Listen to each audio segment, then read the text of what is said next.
Okay, great. Welcome, everyone. Today is Thursday, March the 15th, 2018. The time is, I believe, 7 p.m. 7 p.m. This is the regular City Council meeting, City of Leander, Texas. You're all welcome. We're glad that you're here. If you'll please rise for invocation. Councilmember Shepherd, would you please lead us in prayer? Yes, sir. Dear wise and loving Father, thank you on behalf of all who are gathered here today. Thank you for your many and abundant blessings.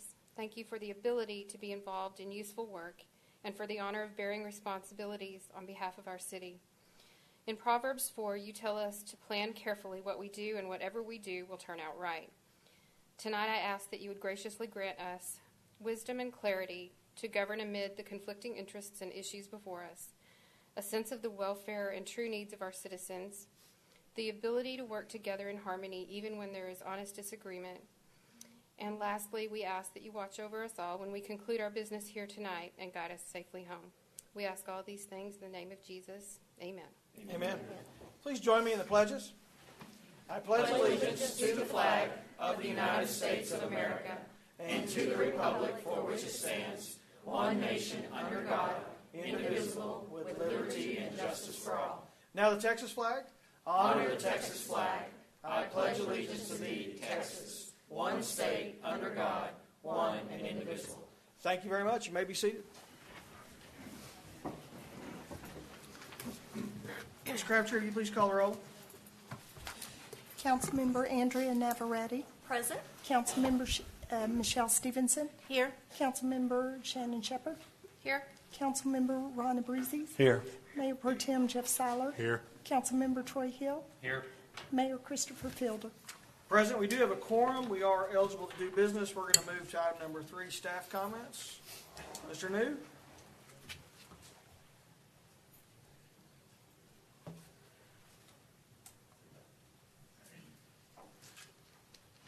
Good evening, Mayor and Council. Mike New, Public Information Officer.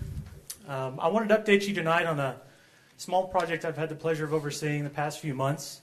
You'll remember back in 2017 when we declared our population over 50,000, that kicked in a number of actions, and one of those actions was to begin the process of video recording and archiving our regular City Council meetings. So today, if you look, as you've seen the last couple of meetings, we have cameras, we have a projector, we have new equipment in the back that I help control, and new systems, all for that purpose, to be more transparent, to make this meeting and future meetings accessible to more people online and around the community. So having said that, we are streaming tonight. Cameras are live right now. You can look up on Display 2 and see a 20 to 30 second delayed version of the live stream. Again, if anyone's in this room can pull up the live stream, they'll notice that delay, but folks, of course, watching at home won't notice that delay at all. Is that in case we cuss? Yeah. I would have to shut down the internet to keep that from happening. I don't think I can do that, but I'll keep that in mind. It may be something I'll look forward to in the future. Again, just wanted to update you with a couple of tips and slides. You are streaming. This is what the wide shot typically looks like. There are 3 camera angles, one on the speaker, which is myself at the moment, one on each of the council members as you're speaking. We have Swaggit, one of our vendors who provided this service. They'll be directing these meetings during the evening while I present and do other things in the room. But as council members are talking and speaking, or staff members are up speaking, we'll have camera angles directly on them. So be aware of that. Another update, use the microphone. The folks in this room have the luxury of hearing you. If you're not using the microphone, folks at home watching the live stream or watching the video archive later will not have that luxury. So be sure your mics are on when you're speaking, and again, speak clearly. And last, you probably already know this, but video streaming opens up a much wider audience. So every little facial expression, every little movement that you have can be caught on camera. So you should be aware of that. Again, I included a little image here from a very popular news story in the past 24 hours about a Chinese media reporter who was caught eye-rolling, and it took the world by storm. So keep that in mind. Every little movement can be caught on camera and can make the news. I do not have a poker face. Thank you. You bet. Thank you, Mr. New. Are there any additional staff comments? No, sir. Great. We're going to move to item number 4, citizens' comments. I do have one person that signed up to speak. James Fossler, is that correct? All right, come on up, Lisa. Mr. Fossler, if you'll state your name and address for the record, and the clock will come on. You'll have 3 minutes. My name is James Fossler. I live at 2245 Cactus Valley Drive.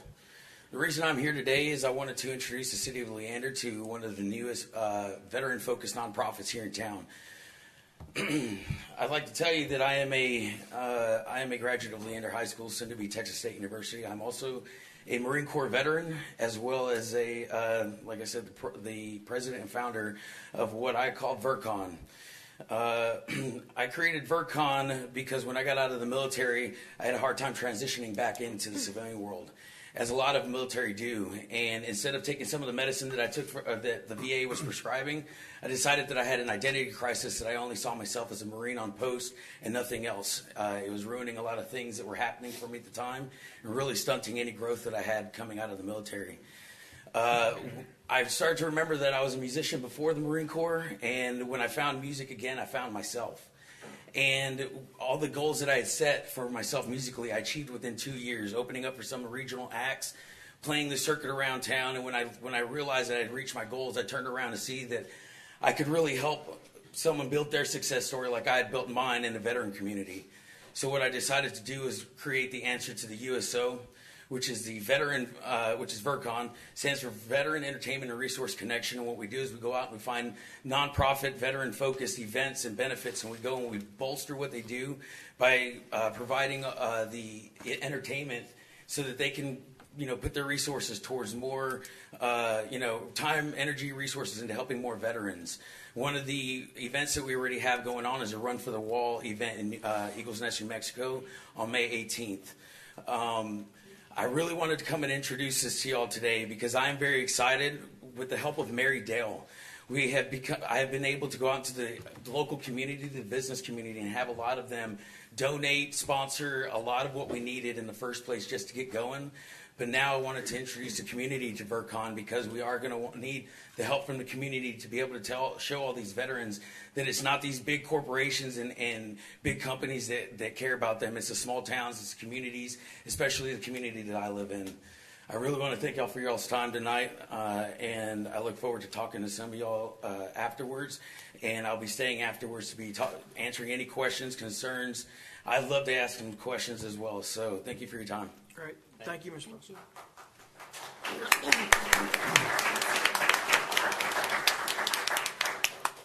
It's the only one I have signed up for citizens' comments. Would anyone else like to speak on an item that is not on the agenda?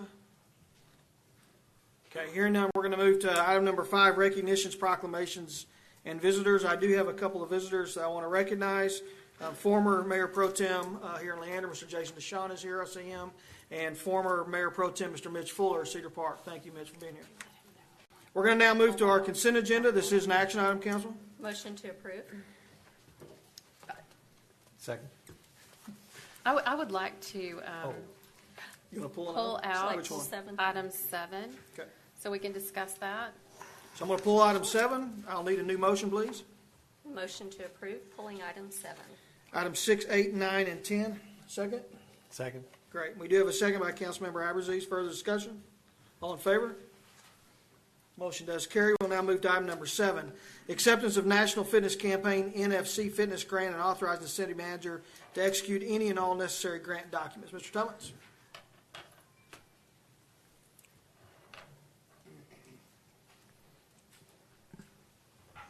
Thank you, Mayor and Council. Good evening. We've been working with the National Fitness Council for about the last 6 months. National Fitness Council has partnered with Fitness Court Incorporated and Fit Radio, and we were awarded a $10,000 grant along with a $5,000 stipend for the sport flooring court. As you can see in your packet, it's a very unique, very beautiful type facility with fitness equipment.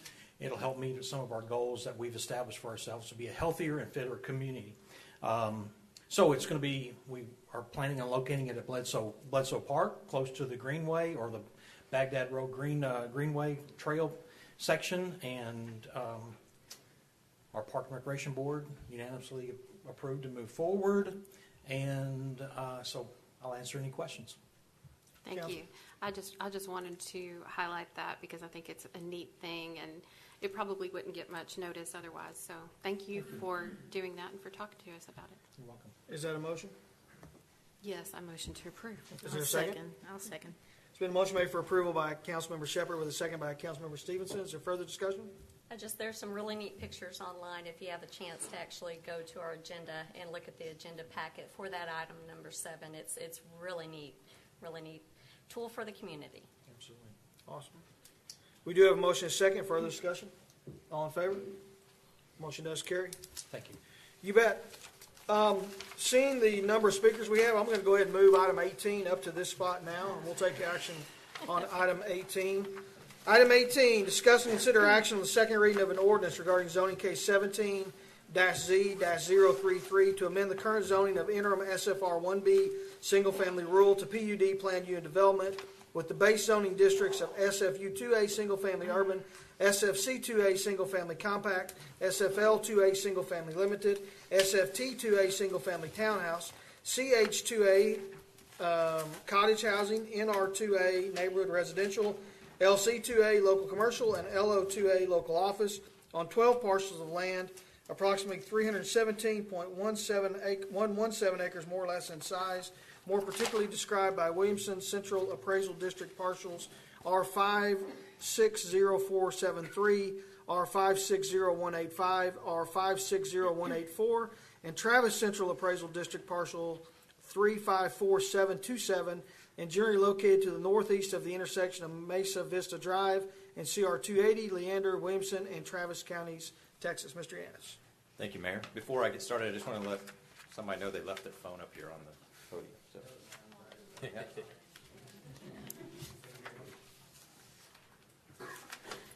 Thank you, Mayor. Good evening, Council. This is the second reading of the zoning case for the Chapman Parks project.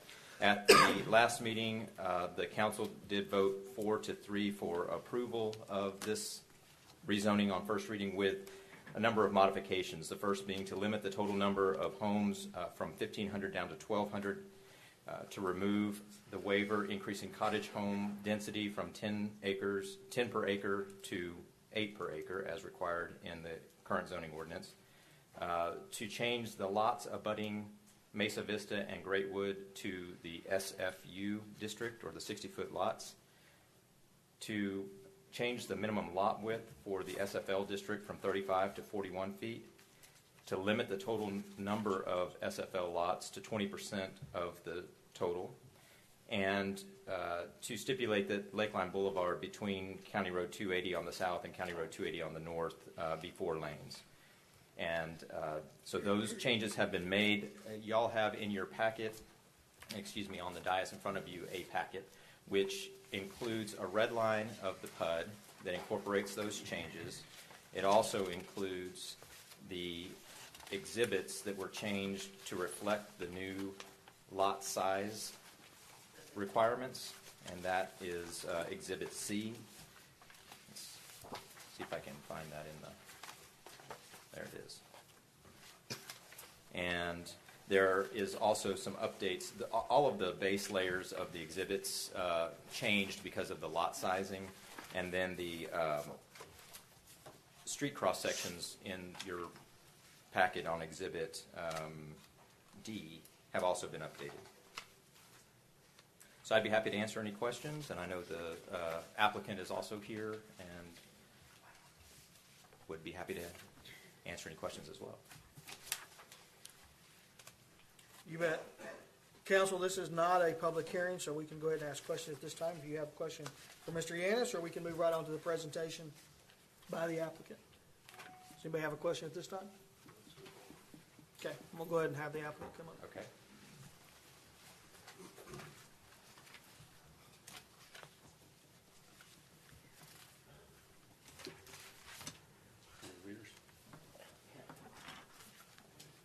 Mayor, council members, my name is Steve Metcalf. I'm here on behalf of the applicant. And we've done this presentation about this project probably a half a dozen times now. So I'm not going to go back through all the slides we've had before. And Mr. Yannis highlighted the changes that have gone on as we've been in front of you all. That being said, I'll just go back through a few of these, and I'm going to skip through most of these slides. Reminder about what this project's about. Master plan community. Highly amenitized, superior design, superior quality, superior parks, superior trails. It's designed to be a special project, and we worked long and hard with staff and designers, et cetera, to make this the best project we can for Leander. After the P&Z hearing, we made some adjustments to the plan. We adjusted some lot layouts to move the larger lots closer to the neighborhood. Then after council, we made a number of changes to the plan. We adjusted again lot layouts to move the 60-foot lots on the boundaries of the property. We reduced the number of 40-foot lots we could have, or smaller 35-foot lots.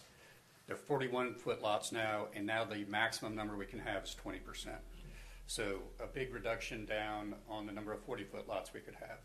We adjusted the way Lakeline Boulevard is going to go through the project to a 4-lane road between the two connections to 280, as requested by the council. This isn't necessarily something council wanted, or mentioned. I shouldn't say wanted, but it didn't come out of the council hearing. But discussions with staff, we've agreed that 56% of the lots will be alley loaded. We've also reduced the number of total dwellings down from 1,500 down to 1,200, and we reduced the townhouse density or cottage from 10 units per acre down to 8. So that was a motion made by council, and we've approved that, and we nodded towards it while we were up here that night.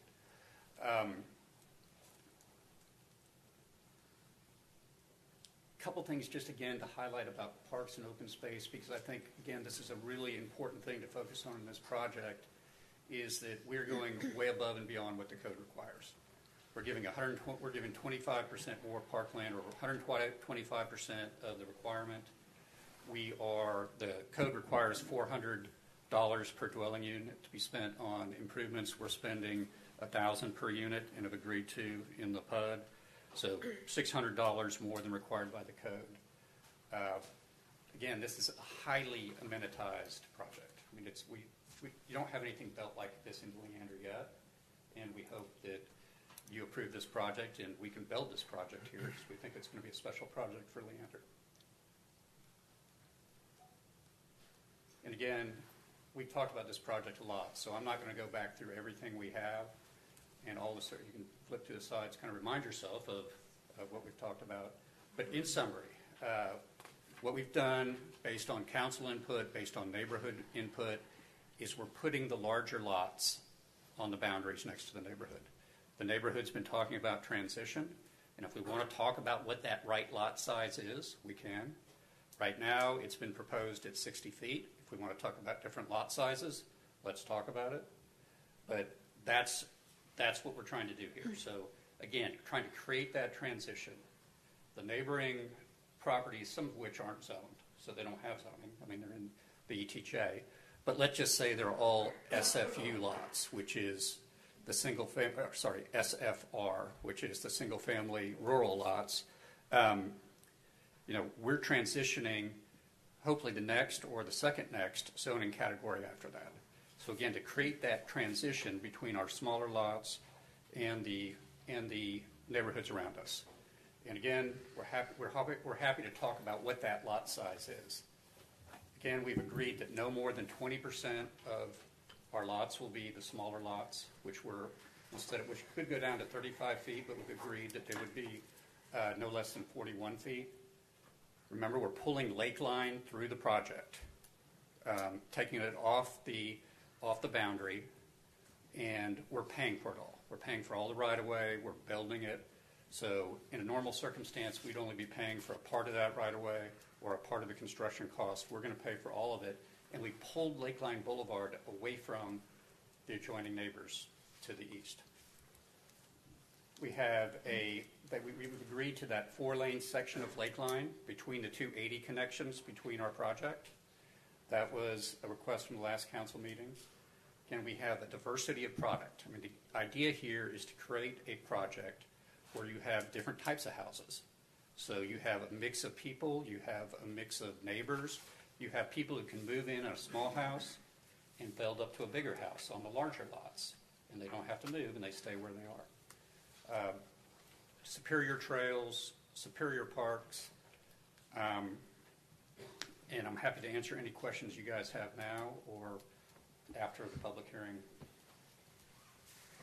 Great. We do have a plethora of speakers, so we're going to go ahead and move to those first. I'm just going to call you up in no particular order. Again, I apologize for pronunciation of many of your last names. I know that I'll mess several of those up, but we'll start with Laura Donahue. Ms. Donahue, if you'll state your name and address for the record, you'll have 3 minutes. Hi, my name is Laura Donahue, and I'm a new resident of Leander. I'm at 4128 Vespa Cove in the New Treviso community. And I just wanted to say that I really support the development of the proposed Chapman Parks development and others like that. Those kinds of developments are exactly why I moved here to Leander. I love land like the next person. I am excited that I can board my horse 4 miles from where I live. But being this close to Austin, development is inevitable. The community growing is inevitable. I think it's just making sure that it's good developers and good communities that's growing this city. And I think this is a good one. So I just want to state my support. Thank you. Great. Thank you, ma'am. Mary Richardson.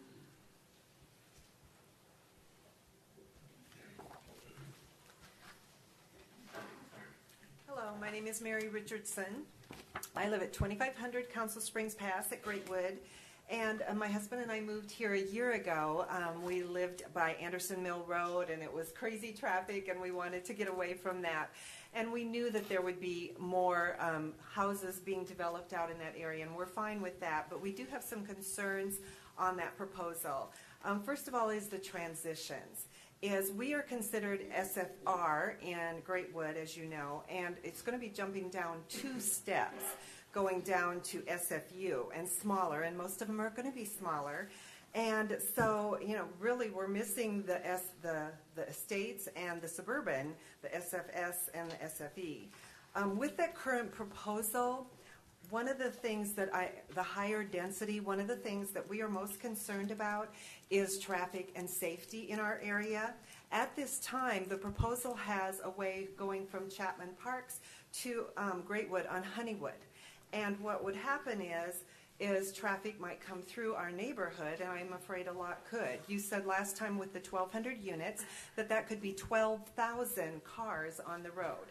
Now, of course, not all of them will come through our neighborhood, but if a quarter or even a half of them come through, that is 3,000 to 6,000 cars per day that could come on Honeywood and Council Springs Pass. And I just want you to think about if you had 6,000 cars go by your house each day, if 15 hours of that is where the cars are going through, that comes out to 200 to 400 cars per hour. So, we have children in the neighborhood that walk on those streets, that bike on those streets. We do not have any sidewalks. So walking and biking in our neighborhood could become a safety issue with all that additional traffic. I want to thank you all for your time and ask that you look at all the ramifications that this proposal will bring to your existing residents. Thank you. Great. Thank you. Susan Redford.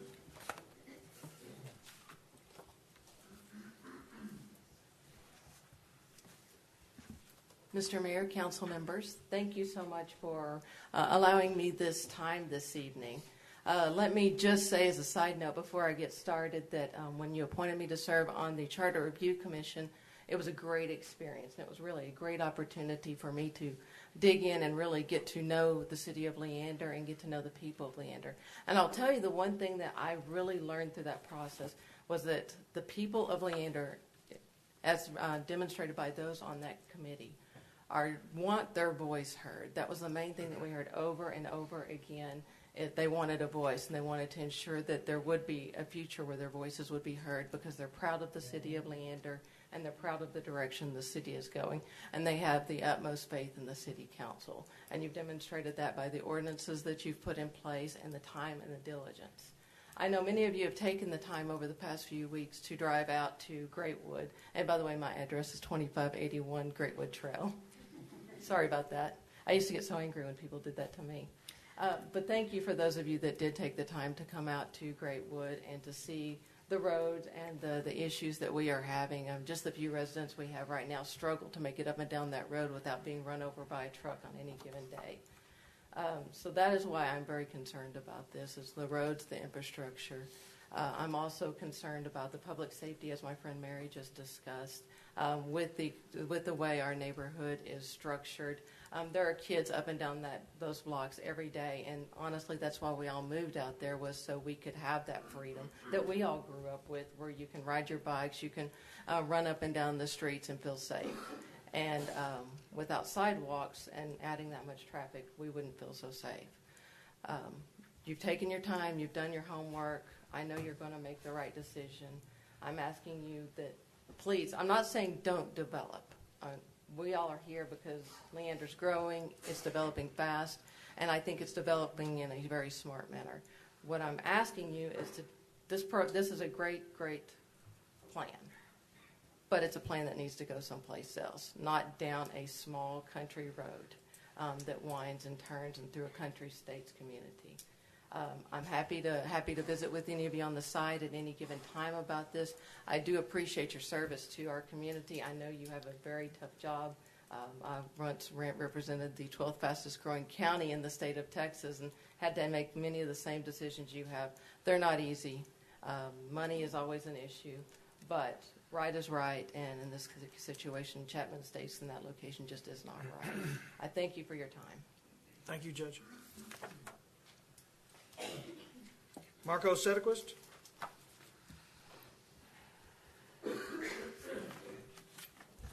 Hello. My name is Marco Sutterquist. I live at 1428 Bovina Drive in Leander, Texas, and I represent a city voting adult. Hello, Leander City Council, Mayor Fielder, and Mr. Cagle. First, I'd like to say that I don't believe anyone here is against future development. I think we all just want responsible and smart development.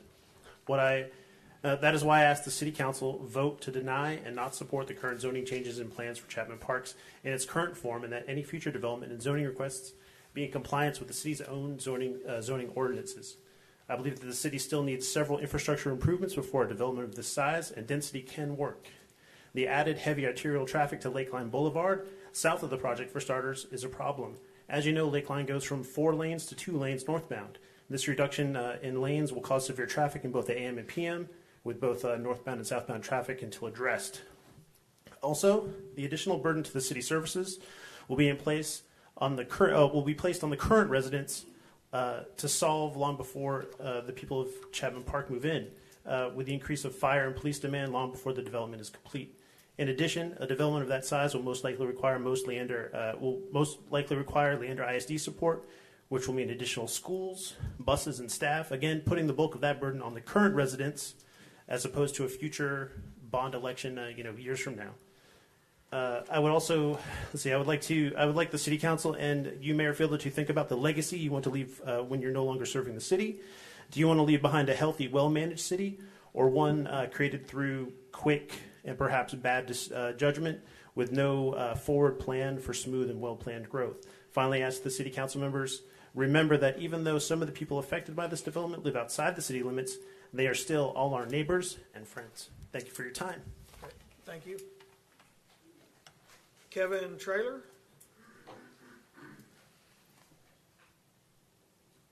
Is that right, Mr. Traylor? Yes. Okay, thank you. Hello, Mayor and Council members. Thank you for your service and for the great community that we live in. I live at 2561 Ridley House Cove in Greatwood. And my concern is safety. We moved here in December from Brushy Creek. And in the area of Brushy Creek that we lived in, a significant amount of housing was put in without any additional infrastructure or significant infrastructure. 2 schools were actually 2 middle schools and a junior high were added, again, not with much additional infrastructure. And the increased traffic was incredibly dangerous. In fact, just in November, 2 pedestrians were hit and one was killed. The lady was our friend. So my concern is for the safety with the cross traffic that would come through Greatwood. The Greatwood does not have sidewalks. The streets are relatively narrow and there's no street lights. And children and the parents walking dogs, kids coming, walking home from the school bus stop in the afternoon and in the morning. And so my concern is just for safety, and as you're making considerations for changing the zoning, just ask you to keep that in mind. Thank you. Thank you, sir.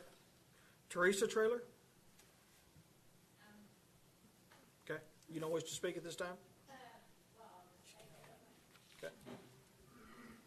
If you please state your name and address as well. Teresa Trailers, 2561 Ridley House Cove. I'll just echo what my husband said. We just moved in December. We moved from Brushy Creek in Round Rock. We'd lived there for 23 years, and over the 23 years, the community grew, and it was great, but it was just, it became dangerous, and I can't imagine where we live now with and the streets where we moved from were wide, and they had sidewalks, and there were street lights, and it was still dangerous to walk and ride your bike with all the additional traffic. And if this new development, it looks great, and it's and everything, but I can't imagine it being cut through to our neighborhood and having that many cars that they're talking about. Because when I walk my dog now, if there's 2 cars coming at the same time, I have to get off the street onto the dirt because there's just not that much room. So, as I said, we just moved here, but my concern would be safety. Thank you. Great. Thank you, ma'am. Jason Schoonover? How bad was that? Schoonover. Gotcha. It's the 3rd time, actually. I should probably just, phonetically spell it out. There you go. Sorry. Anyway, Jason Schoonover, 118 Mesa Vista Drive. I live, so I'm not a Leander voting citizen per se. Okay, never mind. I'm actually not completely. I live in the ETJ, and we moved to our house about a year ago for the open space and all that kind of stuff. And we knew development was coming. It was inevitable, but we kind of envisioned it looking more like I think it's SFR, the gentleman just said before, which is like 1 acre lots and stuff like that. And this is more like I've stated before. This is more like the Forest Oaks Estates that we lived in. It was the white picket fence neighborhood in Cedar Park. And in the summer, traffic is very bad. There's a bunch of parking on the street. And in the summer especially, I mean, any given day there's 2 or 3 or 4 moving trucks, U-Haul trucks, it felt like every street. I'm sure it wasn't every street, but it felt like every street. And at the price point here and the density, I feel like someone looking at this might say, I don't know, they would look at it and say, okay, well, the bullet points are it's an hour away from downtown. The price point is I can either get a very small house here, very far away, or I can get a house, like a 4-bedroom house in Cedar Park, or maybe even somewhere else in Leander. So anyway, the type of person that would benefit from living in a small community like this seems like it's a little far from all the action, if you will. And so someone might buy it and then rent it out, and there might be a lot of renters. And so I could imagine that the community that they're trying to create would end up just being a bunch of, renters. And I mean, this is speculation. I have no data to back this up, just what I see. So, having said that, I wouldn't say I'm against it, or very against it, I guess, is what I really am. So. In all seriousness, development will happen, and I think that if the transition from the SFR, kind of went SFR and then down a step and then over, and it would fit a little more, but it just kind of feels like things are spaced out, and then this area is zoomed in, and just as many houses as packed as possible. I don't know, it just doesn't jive. One more thing I wanted to say is that I don't know if there's plans for San Gabriel at 183. I don't know if you guys ever sat at that light before, but during rush hour, you have to sit through several cycles of light because I guess it's 2 lanes, and maybe there's plans to do 4 lanes there. But if there are as many units put in as are planned, then I could imagine what that's going to be. So anyway, that's all I have. Thank you. Thank you. Carrie Redding?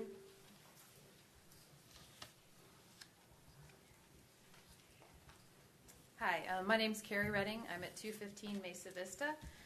We live on the other side of where the development is proposed to be. As you can see, everybody feels pretty passionately about everything. We all moved here with certain expectations and ideas in mind for ourselves and for our families. You know, what that means for everybody is different, of course, but, you know, one thing's clear to me is that for the most part, everybody's in agreement on the matter that we just don't feel that this is the right location for Chapman Parks. Not that it's a bad thing at all. I mean, I'm a realtor. I get it. They're houses. They're coming. But we just don't feel it's the proper location for it. You know, we all know that development's going to happen. Growth is going to happen. It's completely inevitable. But we really just have one shot to get this right. You can't pick it up and move it and stretch a street out if you got it wrong the first time around. So some of the things that really need to be thought about is that one of the big concerns that I have is Lakeline Boulevard. They've got it to where it would be 4 lanes in between the 2 sections of County Road 280. So County Road 280 is its own lovable little squirrely pothole-filled snake of things. And the plan is that where it comes down here, and then you're going to have Lakeline, and it's going to continue up on County Road 280 there. So that section is supposed to be 4 lanes. One thing that it should be is there should be no street parking on that. There's nowhere on Lakeline Boulevard at all where there are houses that face Lakeline where there is street parking. It's very dangerous for the drivers, and it's also very dangerous for the people parking on the street trying to get out of their cars. And the other thing that should be is that Lakeline on the going north from 280 and then going south from 280 on the other section, those should either be 4 lanes as well, because they're 2 lanes as it is proposed, or there should at least be the room left for them to be developed to 4 lanes in the future, because I don't care what they say, at some point Lakeline's going to go up to Liberty Hill, right? And then everybody's just going to use that to get up there. So 2 lanes is just not, that's going to be like Baghdad, which is just a nightmare right now in the mornings. So it should at least be left to accommodate that in the future. And then also, the one thing I wanted to talk about was those alley-loaded houses. You know, again, they're nowhere on Lakeline, and that's for a good reason. It just doesn't work. It's a really heavily traveled road, and once we get all the development out there, it's going to be even more heavily traveled. So we just have to make sure that this is done. If it's going to be done, which I would rather it not be done, but if it's going to be done, then it needs to be done correctly from the start. Like I said, there's no fixing it. There's no going back. I just hope that you guys listen to everything that everybody's saying. We've all taken time away from our families. We've got a sick kid at home, got a sitter that's hopefully not dealing with that right now. But, you know, we've all taken time out to come here and talk about this because it's really that important to all of us. So, and thank you. Thank you. Stephen Pratt.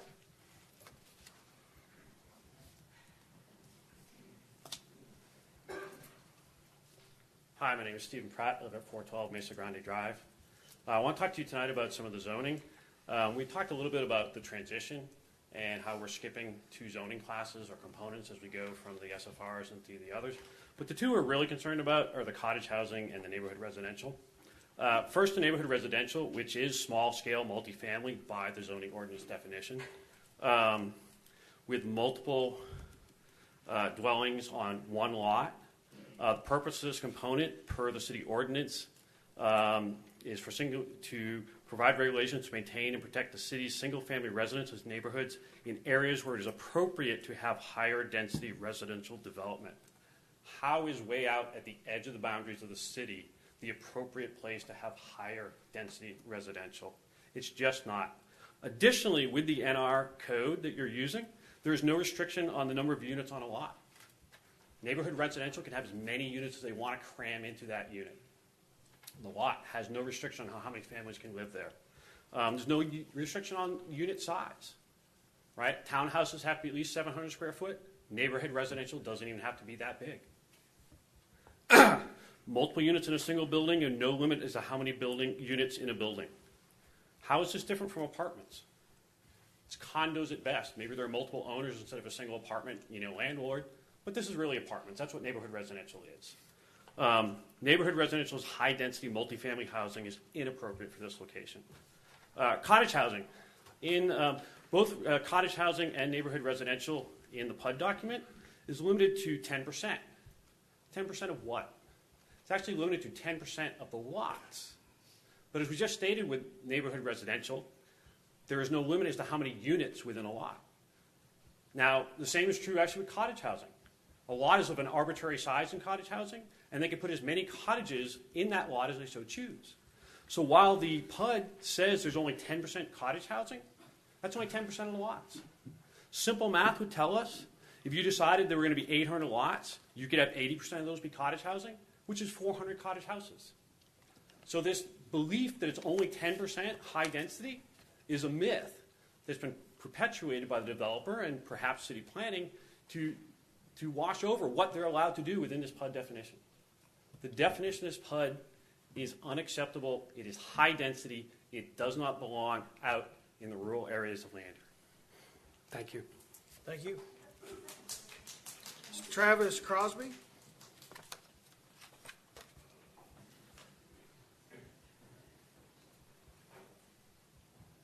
Travis Crosby. Thanks for letting me speak. Currently live in one of the apartments on 183, but we are moving in 2761 Jack Hayes Trail.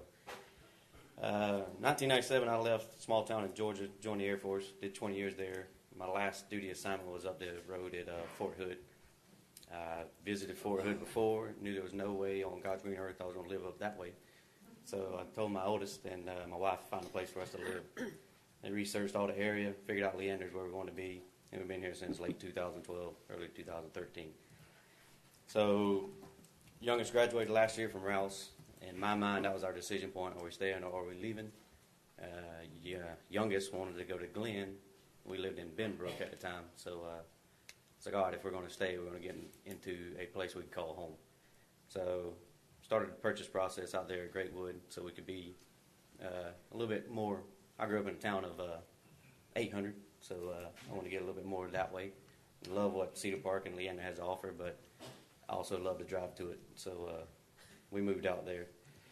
And I realized about 6 months ago doing this process, this is the first time I started telling everybody else back home that I was building my home and I wasn't transient in a city, because that's what it was the last 20 years being in the military.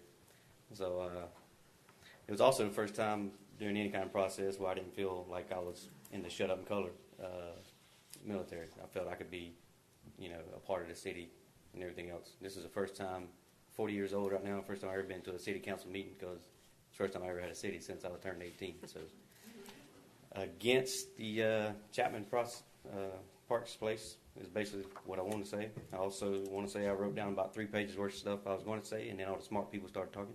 So everybody that's been on their computer more than 20 minutes researching everything has a lot more to say about it. But basically, I wanted my home to be safety is what a lot of people have been bringing up, and me and my daughter are already talking about her being able to go get the mail on her golf cart and everything else, and I had to worry about what I didn't understand was going to be 12,000 cars running her off the road. So, yeah, I agree with one of the statements.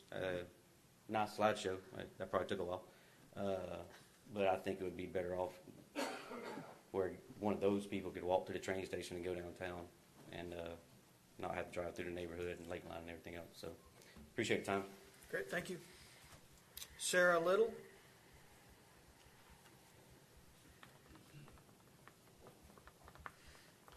Hello, I'm Sarah Little. I live at 2720 Council Springs Cove, and I just wanted to start by saying thank you very much for allowing me to speak and for your service for this great city. I know that you are taking time away from your family to make this a great community, and I really appreciate what you do for us.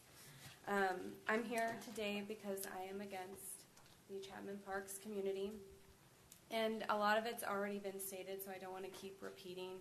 But my husband and I, we moved out here last year from North Austin, high-density Avery Ranch community. We have 2 young boys, and the first thing that we were drawn to was that small town community feel. Every time we came out to visit the community, there were kids outside playing. The neighbors would come out and actually speak to us and get to know our names. And in our previous community, we did not feel safe to let our boys go outside because, as everyone knows, Avery Ranch has lots of traffic going through it all the time, and we were constantly telling cars to slow down. And the great thing about Greatwood is we don't have to do that because everyone respects that and they understand that there are children out playing all the time, and so people go below the speed limit in that neighborhood, which is great. So that's our primary concern, is the safety. We want to let our boys go run and explore and be adventurous, and I think that this is a really great community. I work for a home builder, so it's part of my livelihood too. I understand that growth is important. My husband is a small business owner here, so we want growth and we want that. I think I just wanted to reiterate again, the right place. For me, it's just the streets cutting through the neighborhood is our biggest concern. And then the density traffic on 280, which is so dangerous already and hard to get through. And then the other point is, because I do have school-age children, is right now we're zoned for Baghdad. And unfortunately, that school has not done well in testing. And we're trying to get our children transferred out because Leander said that the scores are so low that we can transfer out to any other Leander school, but all the schools are full and we can't get in anywhere else. And so that's really my concern, is where are these children going to go to school, and if everyone's trying to transfer out, what does that mean for us? So I really appreciate your consideration and your time tonight. Thank you. Thank you. Andrew Soltenfuss? Yes, sir.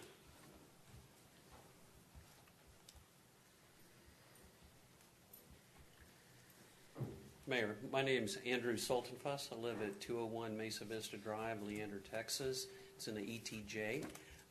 Moved into Leander in 1998. Raised my family, my two sons, out at 201 Mesa. We've got a little acreage out there. Great place to live. It's dark at night. You see the stars. Very much I served with some of y'all on the Parks Advisory Board. I've enjoyed that. And wanted to come out and basically speak against this proposition. The team behind us here, I will say this proposal has brought neighbors together more than probably any other event. And a lot of good speaking, a lot of good folks. I'm an engineer by trade. I have colleagues that are as well. Very much into details, but my presentation tonight was more about thinking about what is it we really want to do. I like the way the program was put together, a focus on parks, trees, open space, etc. But the road structure is not well suited. And I know that several of our colleagues here are going to really poke up at that one. We need a good, safe way in and out. If you haven't been recently, I would entreat you to go out 280, take a look at it, see what concrete roads do to old county roads. It's not a pretty sight. Imagine that times 10. And so there's some opportunity, I think, for the team to take a look at this, work up some proposals, and go from there. I appreciate your time. I know it's tough serving some days. Hopefully it won't keep y'all out here to 2 a.m. I think that was one we had. Yeah, anyway, thank you. Great, thank you. Damon Scoggins? Scoggins, I was close. Good evening. My name is Damon Scoggins. I live at 124 Mesa Vista. Purchased the property in 2000. Lived there since 2005. I really want to concentrate on County Road 280. The city has County Road 280 listed as a collector street now, which consists of a 60-foot right-of-way, 41 foot of pavement, 8 foot of sidewalk on the north, 6 foot of sidewalk on the south. And this comes from the transportation plan dated 4/16/2015. It's not even close to that at this point.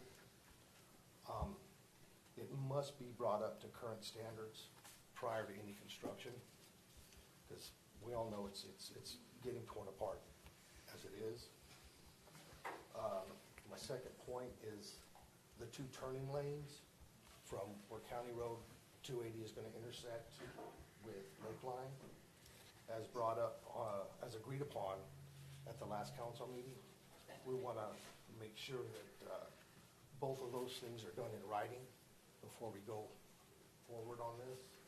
We don't want it to be a proposal and not happen. And that was on March 1st.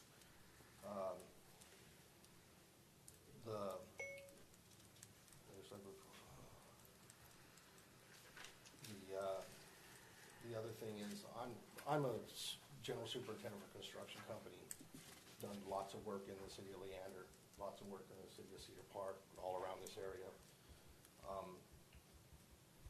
The number of lots that they want to have out there, that it's just going to get, County Road 280 is just going to get demolished. I mean, if you look at what's happening just on the construction of Great Wood at this point, it's falling apart daily. So really, that's my main concern is bringing County Road 280 up to the collector status that it's proposed, that it lists on the city records as of now. Let's just let's make that happen for sure. That'll eliminate a lot of the problems with safety and other things that people have right now. And that's all I had. And thank you guys very much for your time. Great, thank you. Virginia Scoggins? Hello, good evening. My name is Virginia Scoggins. I'm at 124 Mesa Vista Drive. And unlike my husband, I'm not in construction. I know none of this. I've found myself doing more research on this project. I don't know, the PID and the zone and all of that. So in doing all my research, and I have notes, so I wanted to make sure that the devil is in the details, and I wanted to make sure that all these little details, which I truly confess I don't completely understand, but I'm looking at specifically the cottage housing, and on the Chapman Parks PUD page 3, it lists item number 6 as cottage housing, and that A being the parcels contemplated for cottage housing shall comply with the zoning ordinance. Then there was a B, and that B was scratched out. So then it came into a new B, and the new B, which actually that sounds funny, but that's not what I mean. Notwithstanding the requirements in Table 1 above, a minimum of 56% of the total lot shall be alley rear loaded. Okay, so my thought is, taken together, these two elements indicate an increase in the number of cottage housing using districts above the original maximum number of 75. The outcome of this action would be an increase in the number of 8-to-1 units per acre. So, doing a little bit of math, just a little, this would result in an increased number of cars parking street side as residents run in for a quick minute, visitors that come over, residents that have parties, deliveries, service trucks, access residents, so forth and so on. Bottom line is, it's just going to add a tremendous more congestion to the streets. So the question is why was the number increased above the 75 units? This would appear to be an open-ended addition. Look, in my last minute, again, I go back to my original statement, the devil is in the details, and there are a lot of details that need to be considered. I personally thank each and every one of you for taking the time, hopefully to get to the details and to look at what lies beneath there. I appreciate those who came out to visit and to listen. Understanding that while the developer has a beautiful picture and it looks all very lovely, at the end of the day, the developer is not going to live there. And it is going to be us who are left here to kind of fight through it. I too realize that the growth needs to happen. I get it. I understand it. I just ask you all to please go deeper in the details so that these transitions, because someone mentioned that, it's like Round Rock. Well, we don't want our bar to be Round Rock-like. So, I thank you very much. Great. Thank you, ma'am. Lisa Simmons. Lisa Simmons, 2065 County Road 280. Thank you for letting me speak. Chapman Parks, I'm against it. It could fit in a dozen other locations. I feel this is not the best use of the proposed location. We should use the land on 280 to develop something that cannot be located anywhere else. The development was originally proposed does not make the best use of the area. Its wide open spaces and scenic views seem more appropriate for estate-sized lots. This would not only match the land, but also comply with the zoning requirements as I understand them. The transition from the homes in the area to the proposed development is just too extreme. Some people want to come to Leander both because of the proximity to Austin and because it's still a place where people that prefer more room to breathe can build a home. I'm convinced that this location is more ideally suited to this usage than the one proposed. This land is a valuable resource for Leander. It can only be developed once, and then we have to live with those decisions, not only for Chapman Park's site, but for the areas around it. Chapman Parks will set the tone for development in the area for decades to come. We should determine what type of development best fits the land and the residents of the city rather than sacrifice it to temporarily solve our roads and rooftops problems. I'm a realist. I'm not trying to encourage you to vote against any and all developments for this area. I'm simply encouraging you to vote against this proposal in its current form. It doesn't fit the zoning transition requirements, it doesn't fit the area, and it doesn't fit the type of development that would make the best use of the land in question for current and future residents of Leander. Thank you. Thank you, Ms. Simmons. Don Pratt. Good evening. Dawn Pratt, 412 Mesa Grande Drive. Mr. Mayor, council people, thank you so much for your time. Just a few things for me. One of the talking points is, we have all researched this in detail. 100% of the SFLs, the limited, are slated to be alley loaded. Per the table 3 of the PUD, per the table that we had not received the newest information. According to city ordinance, a minimum of 1 garage enclosed parking space and 2 additional off-street parking spaces are required.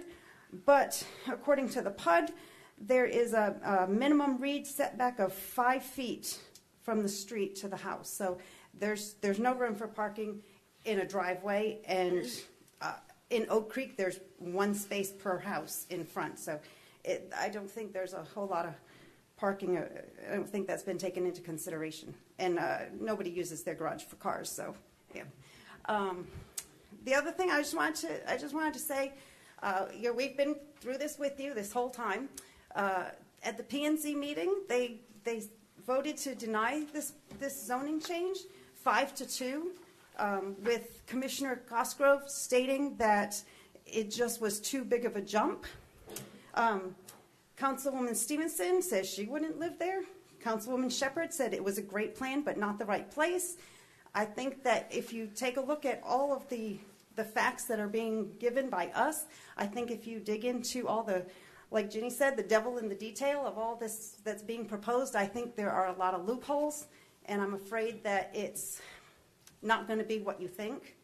And we would really like to see a little more thought, not thought. I mean, obviously a lot of people have put a lot of thought into this, but a little bit more, like Lisa was saying, kind of fit the area better. People don't want to drive all the way out there. When I first moved out there in 2001, nobody wanted to come to my house. It was too far out, and we're not that far out, but we are on the edge of the city. And I think that being on the edge of the city is a unique thing. And I think that it's a place that people will want to go to. All these Greatwood people that have only been here, 2 years or less, the reason they went that far out was to get some space. And I think that people need Mr. Mayor, you had said that people should be able to have a place to live that they want to live.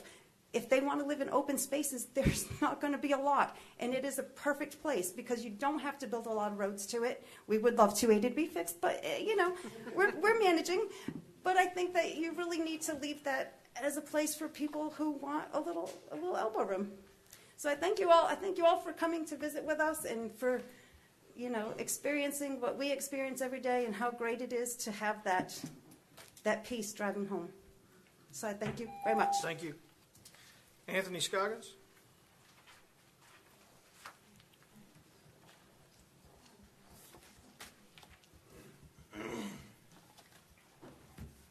Good evening. My name is Anthony Scoggins. I live at 124 Mesa Vista Drive, Leander, Texas. I said Leander, Texas, not ETJ, Texas. I didn't say Williamson County, Texas. I said Leander, Texas, right? Because the difference between Leander and the ETJ is the street I drive to my driveway on and my driveway. My driveway is the ETJ. The street isn't. That's the city of Leander. So we're really parsing words here when we say that we're not your constituents and we can't vote for you. Because we are your constituents, but we can't vote for you. So I want to start with that. Like I said, my name is Anthony Scoggins. I'm currently the Assistant Director of Operations for the Wholesale Beer Distributors of Texas, Communications Chair for the Williamson County Democratic Party. I've done advanced work for presidential candidates. I've traveled the country. I've worked for Senators Watson and Ellis. So here's the problems I see. It's an infrastructure problem. Currently, as everyone's laid out, there's no parking. There's all sorts of issues with alley-loaded dense development that doesn't allow us to have the type of environment we'd like to have at our homes. The P&Z voted no, so the people you appointed to give you a recommendation recommended no. And also the speed of this. This is moving real quick. And so my question is where's the leverage? We really love the city of Leander, right? So why is a developer coming in and getting leverage over us and pushing this through? I just don't understand.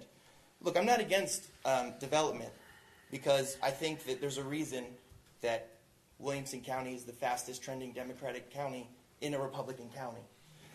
It's because people are moving here.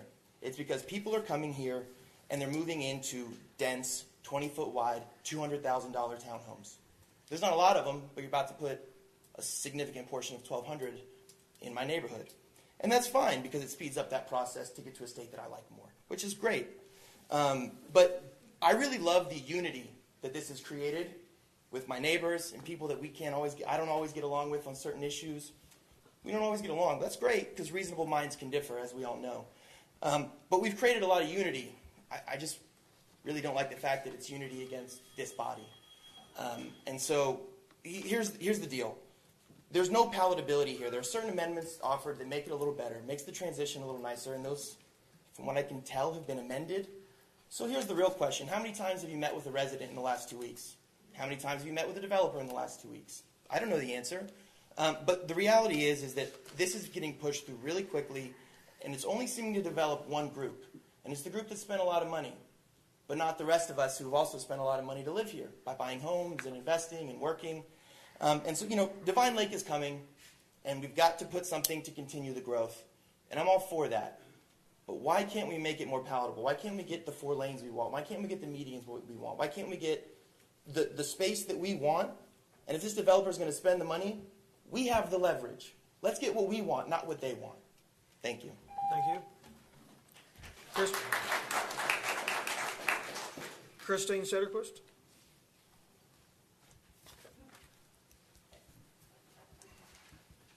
Good evening. Thank you all for your time. I live down Lakeline from this, so the traffic will impact me, but more importantly than that, I'm very familiar with this area. For the last 8 years, I've been very close with several of the Mesa Vista Ranch's residents. My best friend lives in this development. We met volunteering at school, raising money here in Leander within the city limits. We have volunteered together in Leander at Texas Humane Heroes. And currently, she's my assistant leader for Girl Scouts here in the city limits of Leander, enriching our community. She may be in the ETJ along with the rest of her neighbors, but all of these residents have kids that go to school here. They serve on city commissions, and they do their shopping here. They're our neighbors, and I think that we need to respect them. I'm familiar with this area, and everything that I've heard so far about the concerns were concerns that immediately jumped to my mind when I saw this development. At the P&Z meeting, Mr. Knight said that this is based on a development that he did called Mueller that's down in Austin. So I went to Mueller and I drove around, and it's a very interesting, beautiful development. It's situated right next to Dell Children's Hospital. It's in a heavily urbanized area, and it's right near a highway. A lot of things that we don't have in this location. I can't imagine for the life of me why they would want to put Chapman Parks where they're attempting to put it. It couldn't be a more ridiculous location, in my opinion. So I just hope that you all will do the neighborly thing tonight and listen to these residents. I know a number of you have been out there and you've seen the area. I hope that you will stand with your neighbors tonight and vote against this. Thank you. Thank you. Michael Shengru, how close was that? Wow. Most people don't get that. Well, good evening, everyone. Thank you, Mayor and Councilman, for having me here. My name is Michael Shango, and I live at 2741 Honeywood Drive in Greatwood. So I guess that would pretty much make that ground zero for the development. I guess now, not to beat a dead horse, we've heard a whole lot of testimony, so I'll keep it brief and more to the point. I also am a civil engineer, and so I've seen that great presentation and saw some pretty pictures with some arrows. I think some of the things that aren't being said about that is those pretty arrows are streets going nowhere. Currently, there's one road out to that development, and that is County Road 280. And as you all know, it's in terrible disrepair. When development starts, there will still be only one road out to that development, and you can bet all the trucks are going to use that. And when development starts, that road does not have the capacity to handle the traffic that it's going to see, nor does it even have the room to improve it to get to capacity. Now, I know I've heard some talks about also taking San Gabriel up and creating a second route. Well, if you looked at how everything was platted out, that will cover maybe 25% of the traffic. 75% of the traffic will still use County Road 280. So those are some things to really consider. Another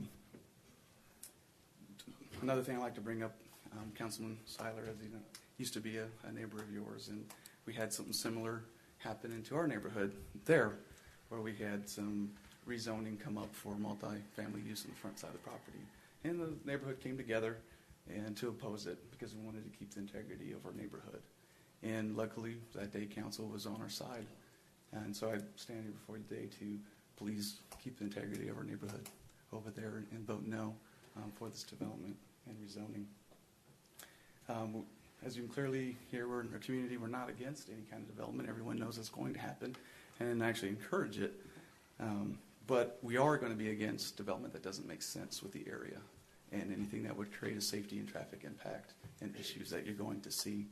I like to think of how many times developers have come in and rushed to develop but left the city holding the bag on trying to catch up with the infrastructure. The infrastructure isn't there right now to have this kind of development in there. Would we like to see some great infrastructure put in? Sure, we all would. But how long is that going to be coming? How many years do we have to just have two ins and outs? So, please take your time and consideration into look into that. And so, as I ask you and everyone here asks you, just please say no to the rezoning of that area. Thank you. Great. Thank you, sir.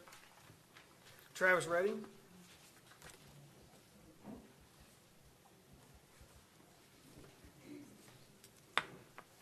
Just take a second. He's going to pull up a table that we had reserved.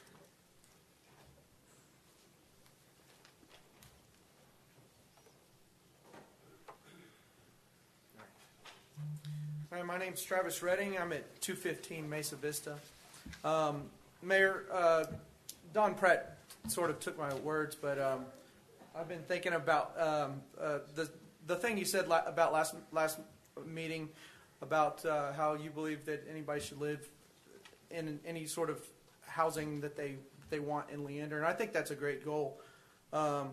When we move, we don't live in SFR. We're rural, and when we moved out there, we want to live rural, and it's okay to have SFR. And but what I want to talk about is transition. You would expect. What transitioning means is that your house, your neighbors to either side are only one step down. They can't, if they're 3 steps down in size, that's not a transition over a space. So Leander city codes use the word transition 29 times in the course of defining and referring to use codes. Chapman Parks proposes to jump across 3 use codes moving west from Greatwood Estates SFR's 1-acre lots to their proposed SFU lots, 60-foot adjacent to Greatwood Estates. So as you can see up here on the table, they're skipping several steps down. CP also proposes to place SFUs 60-foot adjacent to Mesa Vista Ranch, again placing lots on the outside of the development 3 use codes down the transition scale. Chapman Parks makes no mention of the use codes or that would align their western border. So what we're talking about is the western border of Chapman Parks that borders the Frio tract. And that's another big thing that we're concerned about, because what happens here tonight is going to define what happens moving west, transitioning from there. As the western border is approximately 500-acre parcel, currently zoned as SFR single-family rural with 1-acre lots. While it may be stated that SFR is the default use district when annexing undeveloped properties, it must be taken into account that Chapman Parks lots bordering these undeveloped lands must be of significant size to fit the transition model detailed in city codes. Left undefined, it sets up potential conflict when, if rezoning is applied for, if development is initiated. Chapman Parks has not defined the use districts that may be placed on their western perimeter. Use districts must be defined prior to any zoning change is voted on. That's my main point. Thank you. Thank you, sir. Sarah Schoonover.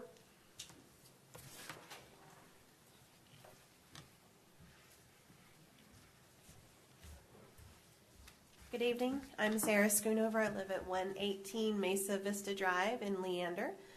You guys have heard everything many, many, many times. I don't want to repeat everything again. I've learned a lot in the last couple weeks about how this whole process works. I have a new appreciation for everything that you guys go through. It must be really difficult. And I really want to thank those of you that came out to our neighborhood and spoke with us. It was nice to see that you care and wanted to hear what we had to say. I also really have an appreciation for my neighbors, my fellow Mesa Vista residents. You guys, you would not believe the hours they have put in and the research they have done and the amount that these people care and I care for Leander and the direction that it's going. I get a little emotional about it, and I don't want to be emotional because it's not really going to get us anywhere. We need facts, and we need data, and we need information. So I guess what I just really want to say is I'm against Chapman Parks, the way that it's proposed, and in the location that it is proposed in. I want you to realize how much work we've all put in, and I know how much work you guys have all put in, how much thought you've put into this. I want you to really consider all the details, and then it really has to be hammered out if it's going to be done correctly. The roads, the infrastructure, the schools, just the amount, the density, all of it. If we're going to do this, we've got to do it correctly, and that does fall in your hands. All we can do is have a voice. So I appreciate the opportunity to be able to speak and to let my voice be heard, and I guess that's all I have to say. Thank you. Great. Thank you. Heather McLove? Malone? Okay, thank you. Sorry, I couldn't read if that was an N or a V. Figure that's no problem. My wife and I wish to speak together in order to conserve time, if that's okay. You still only have 3 minutes. 3 minutes is enough. My name is Brian Malone. My wife, Heather Malone. We live in Greatwood. I want to emphasize that this is not about approving a project, but rather rezoning or not. We moved to Greatwood because it is zoned for single-family rural 1-acre lots. Clearly, the majority of people you are hearing from tonight are against rezoning. We ask that you represent the interest of your constituents, not the developer. We are not against development, just this proposal. Please vote no tonight and allow the developer to resubmit a new proposal the majority of people in the immediate area can agree upon. Hi, my name is Heather Malone. I live at 2741 Great Owl Pass. Basically, everyone has made all the major points and been addressed all by our peers. So to avoid beating a dead horse, I'm going to be brief. As a parent concerned about my child's safety, I'd like to appeal to the members of the City Council to vote no on the rezoning off County Road 280. This is a huge safety concern for our residents and children of Greatwood due to the infrastructure and being zoned for single-family rural. We do not have sidewalks or street lamps. We know the growth for Leander is wonderful, but at the expense of our safety and Leander citizens, I don't think it's worth it. Thank you. Great. Thank you. Thank you for your time. Melissa Coed?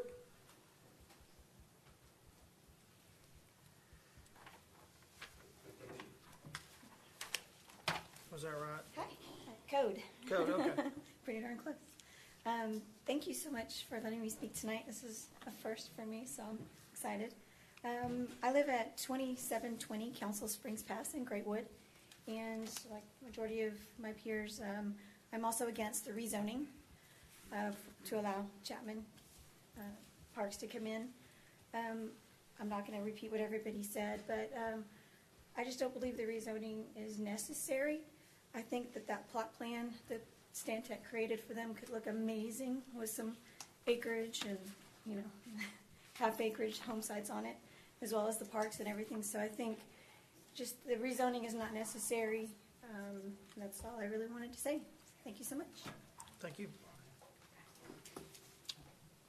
Mike Harns. Harens.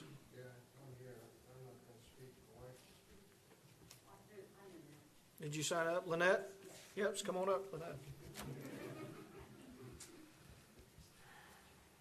Hi, I'm Lynette Harns, and I live at 2740 Great Owl Pass in Greatwood, and I'm against the Chapman Parks current proposal.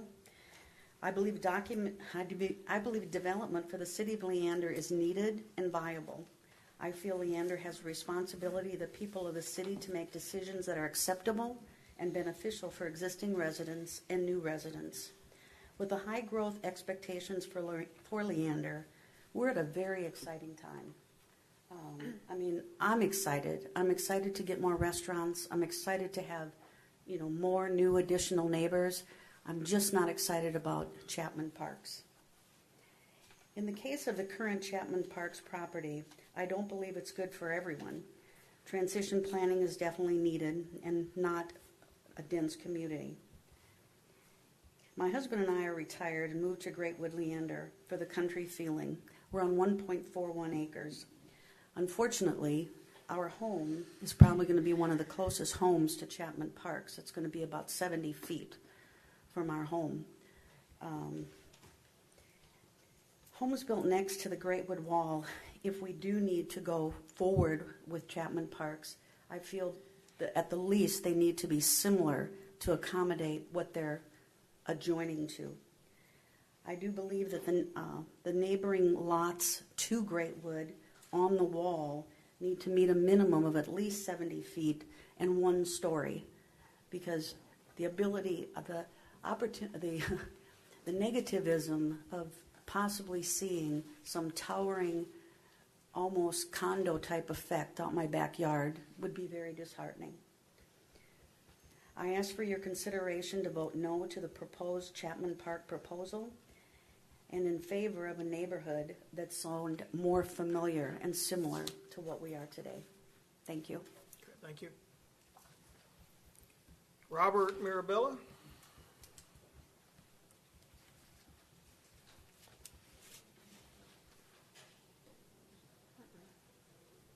Hello, my name is Robert Mirabella. I live at 2720 Great Owl Pass in Greatwood. I want to thank the council members that came out to speak with us 2 weeks ago to hear our concerns. We really appreciate it. You're taking the time to come out and hear us. So my biggest concern is I don't think the infrastructure can support even the construction of Chapman Parks right now. I don't have to tell you about 280. Most of you have driven down it recently. Also, I don't understand when San Gabriel Parkway extension will be completed. Will it be before construction starts? Will it be after or during? The current infrastructure just on 280 would not support the kind of traffic, the construction traffic, as well as the density of the proposal with the number of cars going up and down. I think it was 12,000 was the estimate. So it's certainly a safety concern. Also, I know a lot of people are waiting at multiple light changes in the morning at San Gabriel. So the situation will be exacerbated. So again, thank you for taking the time to hear me tonight, and I'm definitely against this rezoning. Thank you. Thank you. Adam Benefield?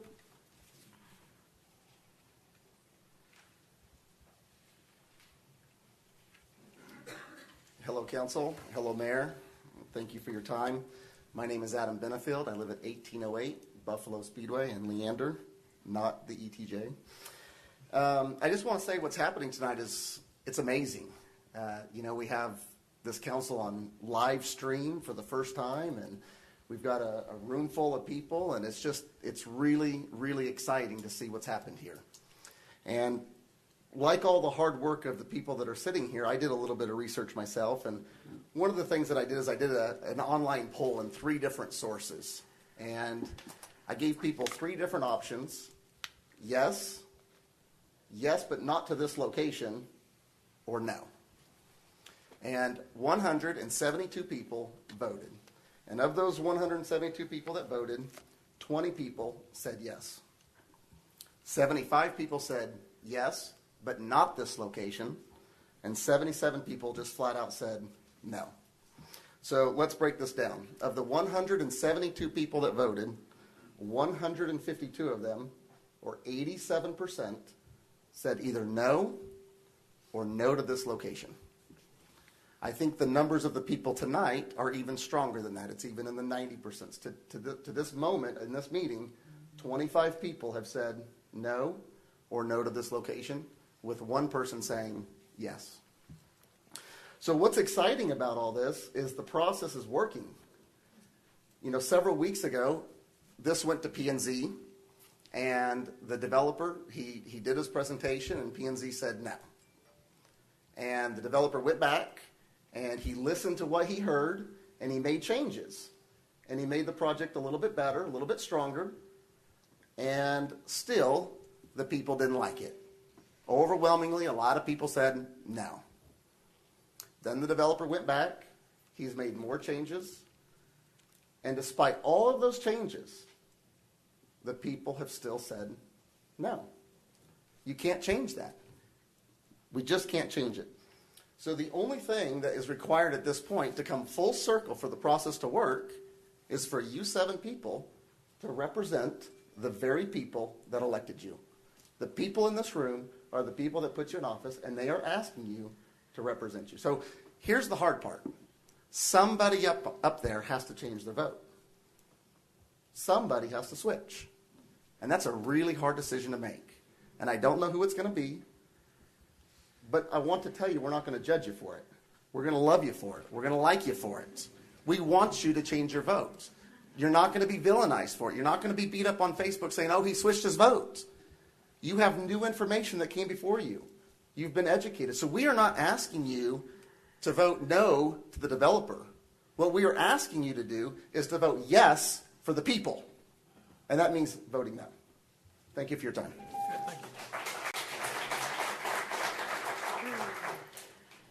Herb, I'm sorry. Help me with the last one. I was hoping that the third time might be. I just can't make it out real well. I apologize. That's fine. It's M-Y-S-H-I-N. My shin. That's right. I had it closer last time. Thank you. Yes, you did. Yeah, that's it. We good? Houston, we have left off. Thank y'all very much for this opportunity to visit again. I was sitting back here and I was thinking for a moment. This is the first time I've ever been involved in one of these things, so I have no idea how they go. I have no idea how much work people have put into them in the past. But I would have guessed that this has probably got to be somewhere in the top 4 or 5 of these issues, given the nature of the work that's been done by everybody, from the developer to us to you folks, and the time that's been put in. If it's not in the top 10, it would sure as heck raise the average for whatever they've been previous to this, I would imagine. With that said, I'd like to circle back to something that Damon said. Oh, and could we flip for a moment and go back to that summary slide quickly?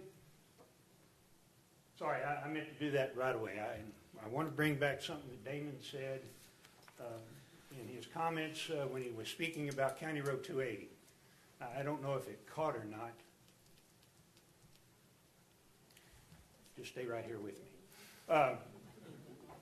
From the P&Z to 2 weeks ago, on March the 1st, the developer did some adjustments and put right turn lanes in at the intersections of County Road 280 and Lakeline. So there were 2 of those that were put into the documents and shown to us in revised slides. They're not listed up here. I can only assume that it's an oversight, that it's not listed in this summary, and that it's not being kicked out. I would hope that that's the case.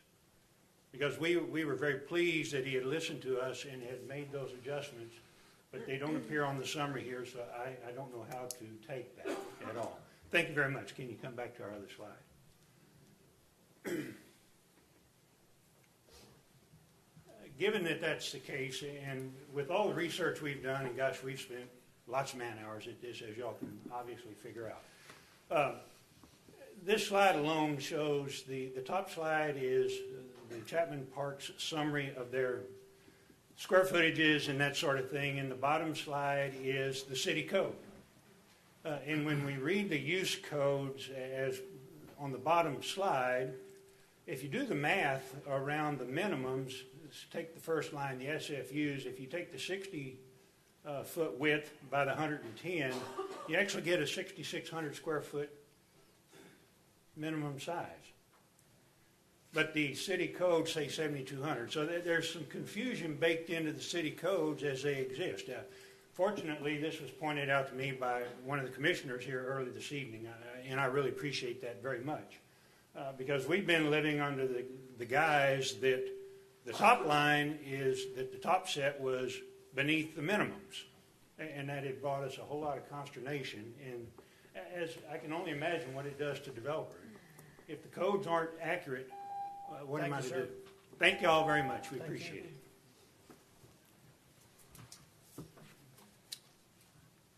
Alyssa Marabella?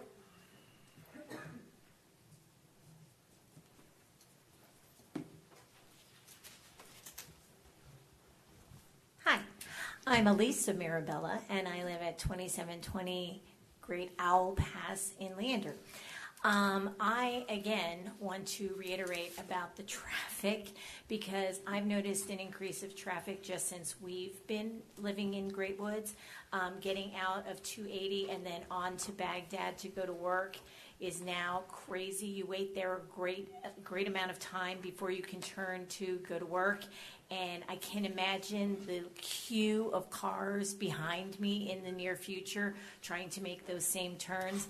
I'm imagining that traffic light there at San Gabriel backing up and us never getting out of 280. I also am concerned about the cut through for our neighborhood because we are a very dark neighborhood. We don't have street lights. We don't have sidewalks. We don't have curbs. So in the dark, that's a very big safety concern to me. We all moved out there for the quiet and the dark. We love it. We all love looking at our houses all lit up at night and just the glow from our houses being peaceful in nighttime. And so we don't really want the traffic, the street lights or any of that put in. But we do have a lot of concerns because there's a lot of really, really adorable little children who live in our neighborhood. The other thing is I was listening to somebody else talk, and I am a teacher in Leander ISD. And I can tell you from experience, firsthand, our schools are overcrowded. And it makes me think, is Leander ISD ready and thinking forward to this amount of addition? Because our schools are maxed out. They're just overcrowded. I understand that the campuses, most of the campuses are closed to transfers at this time, and the ones that exist are at maximum capacity. My classroom itself was designed for 20 people, furniture and size-wise, and I have 31 people in all of my classes. So I'd ask you to think about that as well when you're densifying our area up here. I think it's great that Leander is developing. I'm grateful that you made Great Owl Pass for me to move to, but I don't think this is the place for this new neighborhood. I thank you so much for your time. Great, thank you. I want to thank everyone that spoke tonight. This is an agenda item, council. I'm going to go ahead and ask Mr. Yanis to come up. Yanis.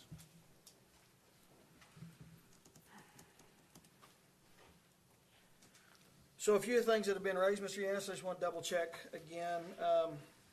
Based on the motion and second and approval of the motion at the last meeting, I know you touched on the items at the beginning. Would you also reaffirm that those have all been addressed in the PUD, and then also discuss the turn lanes? Or the developer can, either one, just to make sure. Did the turn lanes Sure. get put in? Yeah. Okay, so the motion from council and the changes that were requested was to limit the total number of dwelling units to 1,200. That's been addressed. That's in the, let's see, that is in the PUD notes, section B, section D, number 2. So that's in there. It's in your red line. Removing the waiver, increasing the cottage home density to 10 acres. That is in part E, number 6. You'll see the red line there.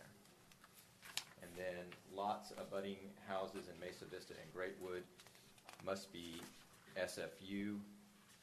You'll see that reflected in item D, number 5, and also in the Exhibit C. Can you go back to the last one again? Sure. That one, 6, E6. E6, what was that? D5 or E6? No, E6. E6. What did that pertain to? What changed? The developer had requested an increase in the cottage housing density from 8 units per acre to 10 units per acre, and that was So stricken. that's what this does, that strikes that out? That's right. Okay. So it puts it at 8, but they also crossed off the total number of units not to exceed 75 in doing so. Yes, that wasn't requested by council, and it wasn't requested by the developer either, so that could go back in as a limit, absolutely, if council chooses to do so, to limit that. I think that was just overzealous redlining, potentially. It was very scary to see to some of us. Yeah, absolutely. The next item is no SFL lots below 41 feet. So you will see that change is in Table 1 under the row with the SFL use component. The minimum area is now 4,100 and the minimum width is 41 feet.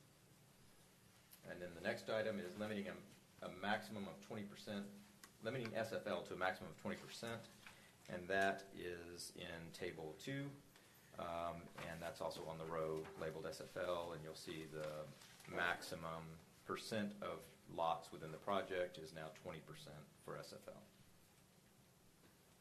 And then the last one is that Lakeline Boulevard must be 4 lanes between County Road 280 and County Road 280, and that is shown on the exhibit. Got to get to the right exhibit. My glasses on.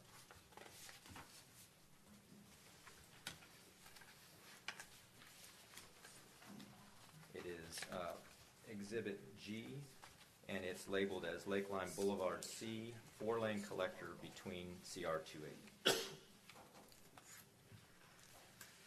Those were all of the items that were requested in the motion by council. And so those items have all, I believe, been addressed. And we can clarify, or we can add back in the limit to the total number of cottage housing units of 75. We'll see if that comes in a form of motion. Just keep notes of that, council. Can we address the roadway turns, the street turns, or the turning lanes? The developer can, because that was not in anybody's motion. So. Right. We're fine with that. We agreed to do it when we were up here last time, and it didn't make it in the motion, but we're fine putting that in and adding it to what we're doing.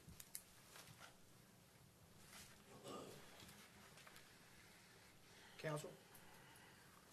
I just want to point out a discrepancy that I have a little heartburn about.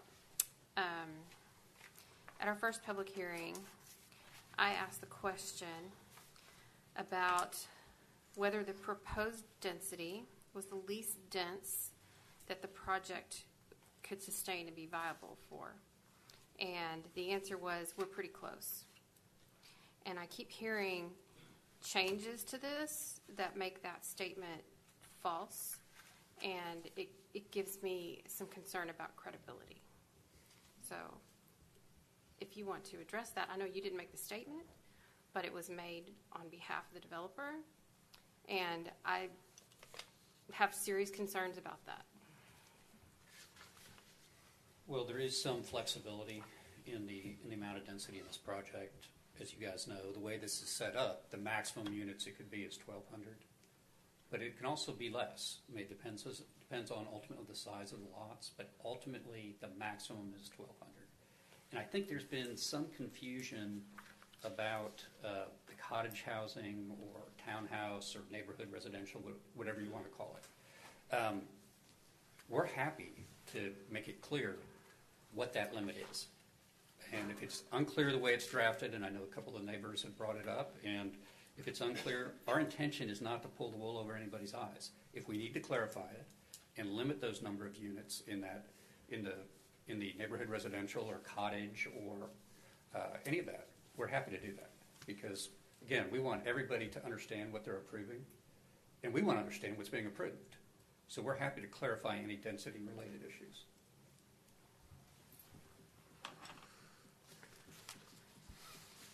I just wanted to say we never really touched on the PID part of it, and so I wanted to go back to that a little bit. The PID is a separate agenda I item. understand, but this is a PID. Wait, I'm going to have to wait. I got to get clarification, council.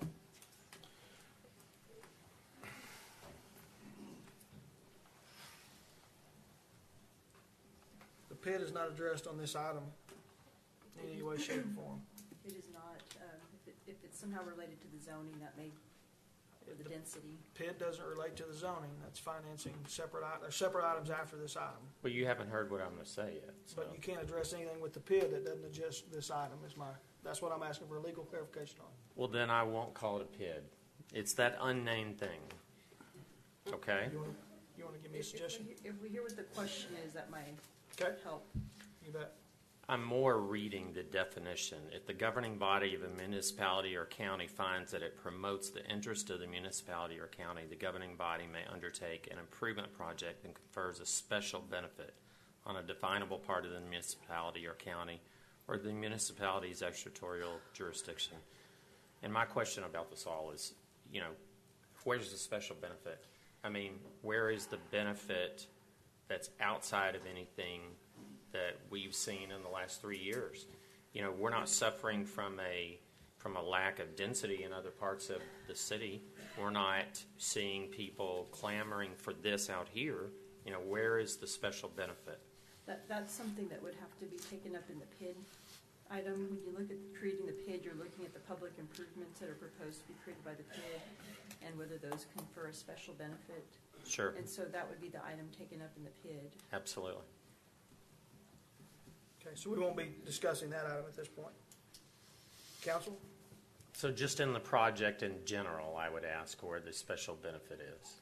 Where's the benefit? Where's the need for this type of housing in our city? Why is there a need for this project out there when we have the same kind of projects in other part of the city? I mean, we have 56,000 people. We're not suffering from a lack of new residents. We're not suffering from, this type of housing in different parts of the city. I would beg to differ on that point, but I don't disagree with you on the location. I think we do have a shortage of housing in this potential price range because the smaller it gets, hypothetically, the more affordable it would be. And I do think that's something that we need a little more of. However, I don't agree that it needs to be there. then maybe if that is the case, that we're saying that this is something that we need, then maybe that's something we need to look at across the city and say, okay, we have a lack of this particular type of housing. I haven't seen any type of documentation like that indicating that there is a lack of that housing. Different conversation. Mayor, if I can. You bet. I'd just like to cut to the chase and make a few statements on this. This is an incredible plan. Just the attention to detail, the parkland dedication. Every time we have a concern, the developer goes back and tweaks the plan. However, as it was said earlier, the devil's in the details. And council, a lot of times when we have our first reading, we're kind of at that 30,000 foot level, okay? By the time we get to the second reading, a lot of those details come out. I don't think any of us want growth for the sake of growth, but as elected officials, we have to do our due diligence to represent our neighbors and our friends and try to manage that growth the very best way we can. And that means researching every in and out, meeting with every person we could possibly meet with. We have a very high caliber, cream of the crop, highly accredited, award-winning planning staff that we're blessed with here in Leander. Part of that planning is planning the roadway plan for the city. This location does not fit in our roadway plan. It is too dense for 280. Unfortunately, we didn't tie down the developer to make sure, of Great Woods, to make sure that he improved 280 to the level that should have been done. It's already failing, and we're determined to not let that happen again. And it was stated that San Gabriel Parkway as well as Lakeline would be completed prior to development, and in the details, so that's not how that's going to go about. So I just want you all to know that I'm just no longer behind this.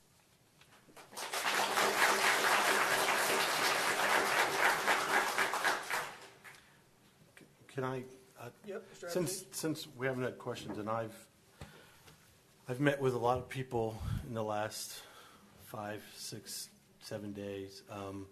There's been a lot of back and forth, and based on that information, I came up with a list of questions that I came here tonight to ask, because I want everybody to be clear about what is or isn't happening with the property. How, because I think I know you guys. The citizens who live in the area have one opinion of the truth. We have another opinion of the truth, and then there's that gray area in between.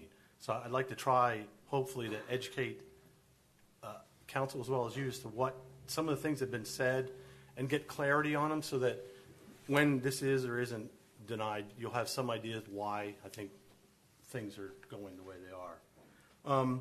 So first off, I want to talk about transitions and the talk about use codes and use districts. So Mr. Yanis, if you would.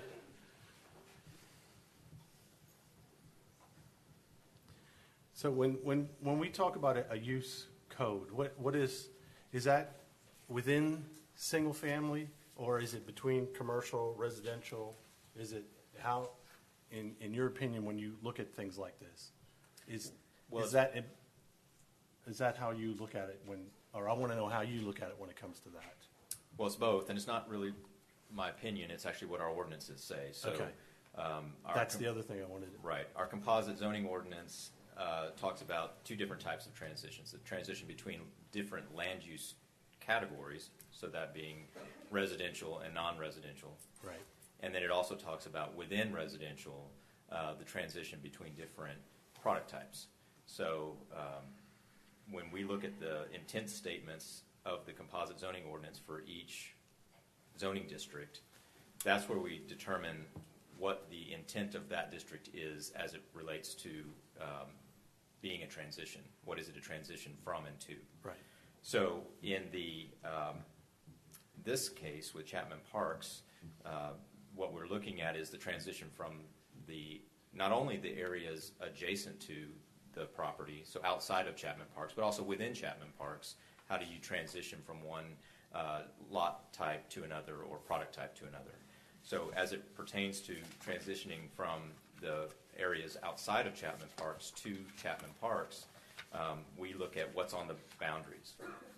So within the property, we see that on the east side of Chapman Parks, we've got a 35-foot right-of-way and a 10-foot landscape lot and a masonry screening wall between Greatwood and the Chapman Parks development. So that in itself creates a transition and a buffer.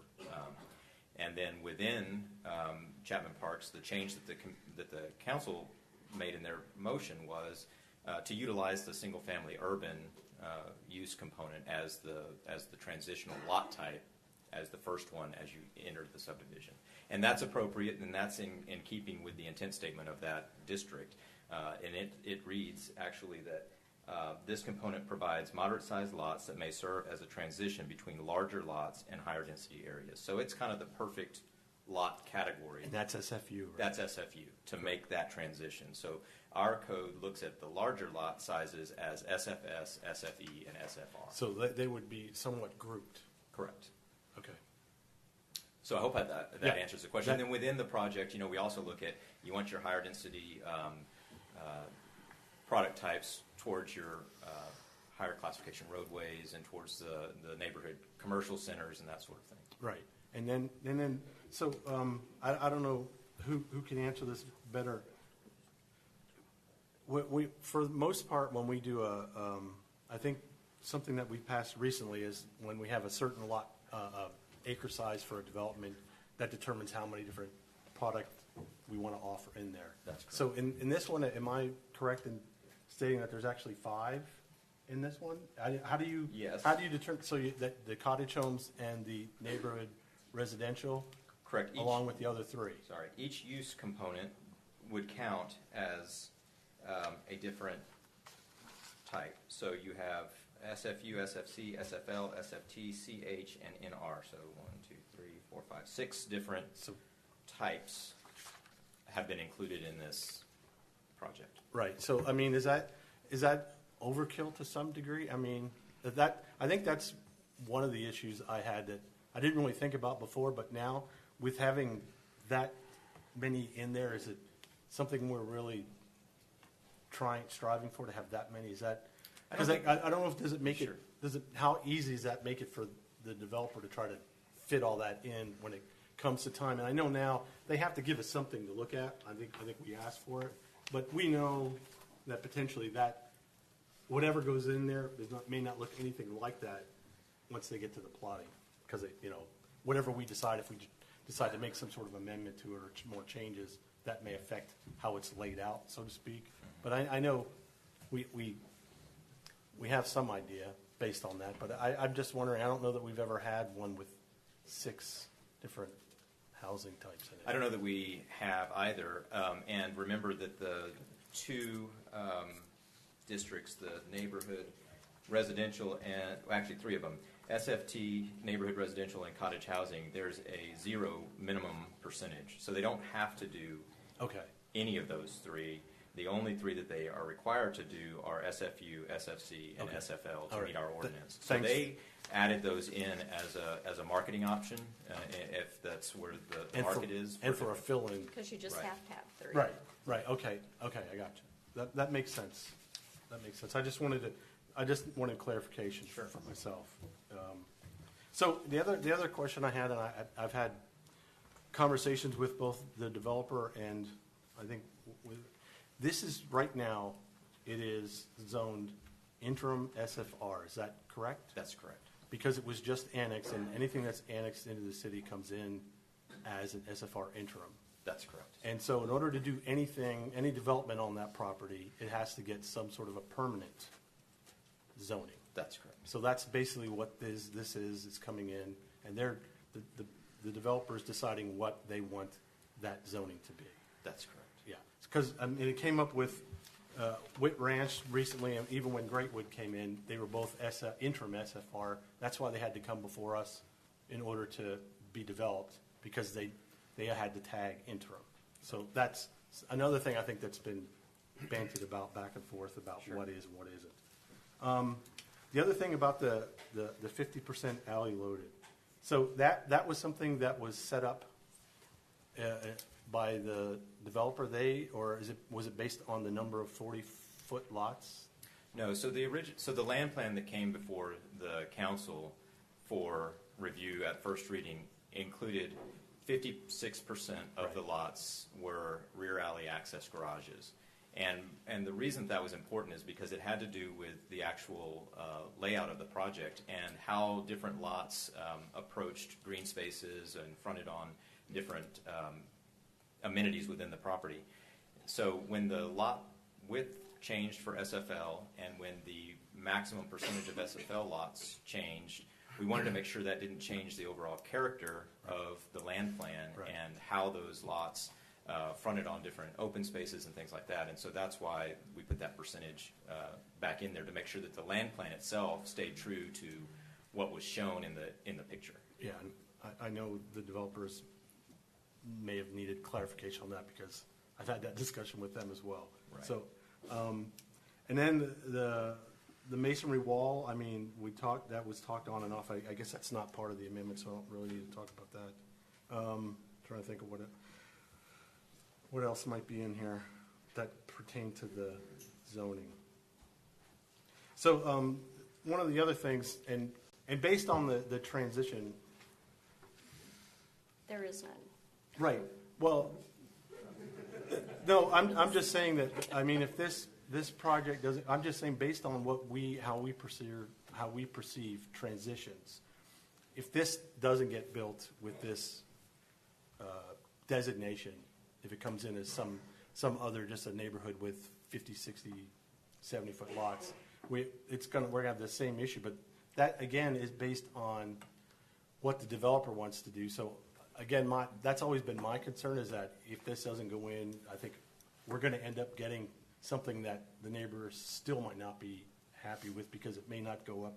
It may there may not be 90, 80, 70 in that. It may be 70, 60, 50 or 60, 50 again. And I'm basing that on the fact that we recently approved Leander 61. I know it's only 285, or it's only 61 acres, but that is full. It's on Baghdad, and it's north of here on Baghdad. Those are all 40, 50-foot lots. And so that's not that far from here. So and it's 285 homes. So again, and what's happening in Divine, it's not beyond the realm that something like this, it may not be this exact thing with all the density that people are worried about, but something very similar to this could end up going in there. So the question is, if it's not this, what else? And there are other things that when you talk about it with the PID, but that's one of the reasons why I wasn't sure if there's some way we couldn't try to get this to work. That's why I was approaching it the way I was with that. That's just a statement. It's not really a question. Are you done? I think so. I have to go back. I think I covered all my questions, but I'll have to double check. Go ahead. I think the neighbors expect some development at some point, and it will be more of a natural evolution of growth. And I'm just really glad that we've dug into this deeply and realized that there were some things that probably aren't for the best interest of the city or the residents directly around it. So I would like to motion to deny. I second. There's been a motion made for denial by Councilmember Shepard with a second by Councilmember Stevenson.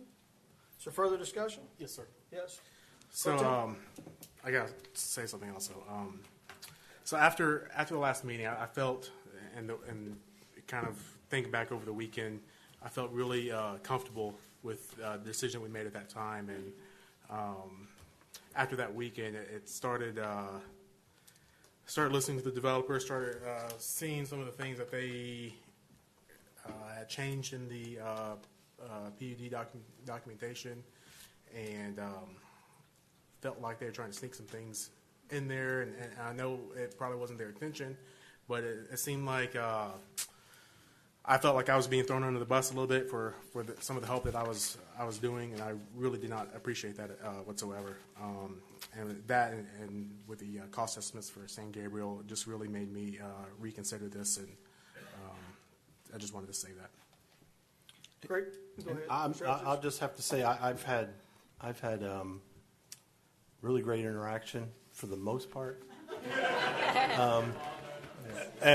I don't know what it is. Maybe he's better looking, but he got a much better reception than I did.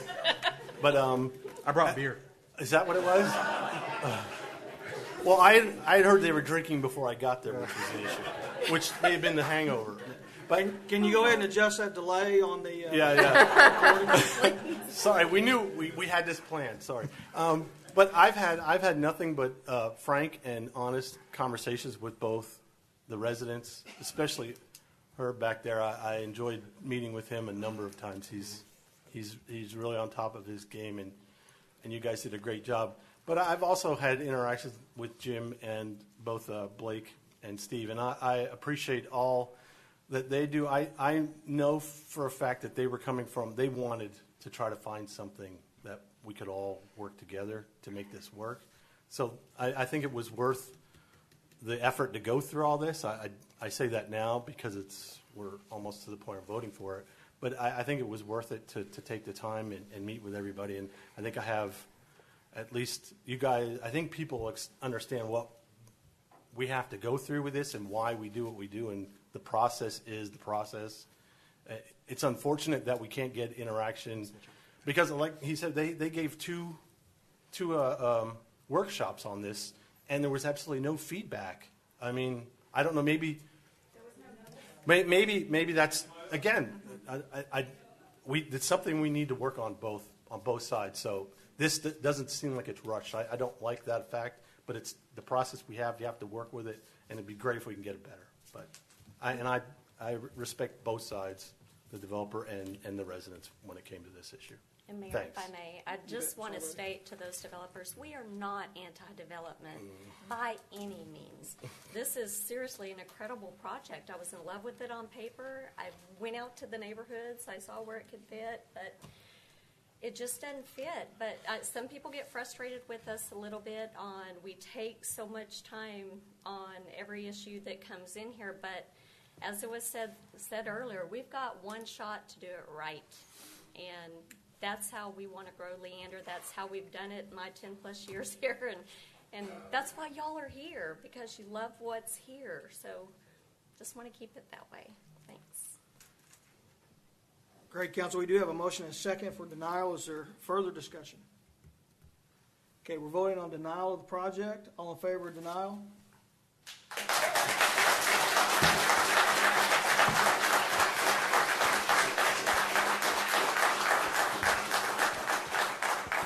The motion does carry unanimously. The time is 8:57. We're going to take a break. The time is 9:05. We're going to reconvene. We're going to move to item number, first of all, our public hearings. These are no action items. But item number 11 is to conduct the first public hearing on the annexation of multiple tracts of land totaling 508.47 acres more or less, generally located to the south of Journey Parkway, to the north of RM 2243, west of Ronald W. Reagan Boulevard, south of Hero Way, and to the southeast of the intersection of RM 2243 and 1A3A Toll Road in Williamson County, Texas, pursuant to the terms and expiration of development agreements under Section 43.035 Texas Local Government Code, setting an annexation schedule, providing for open meetings and other related matters. Mr. Yanis. Thank you, Mayor. This is the first public hearing on the voluntary annexation of these tracts of land that you see up on the map.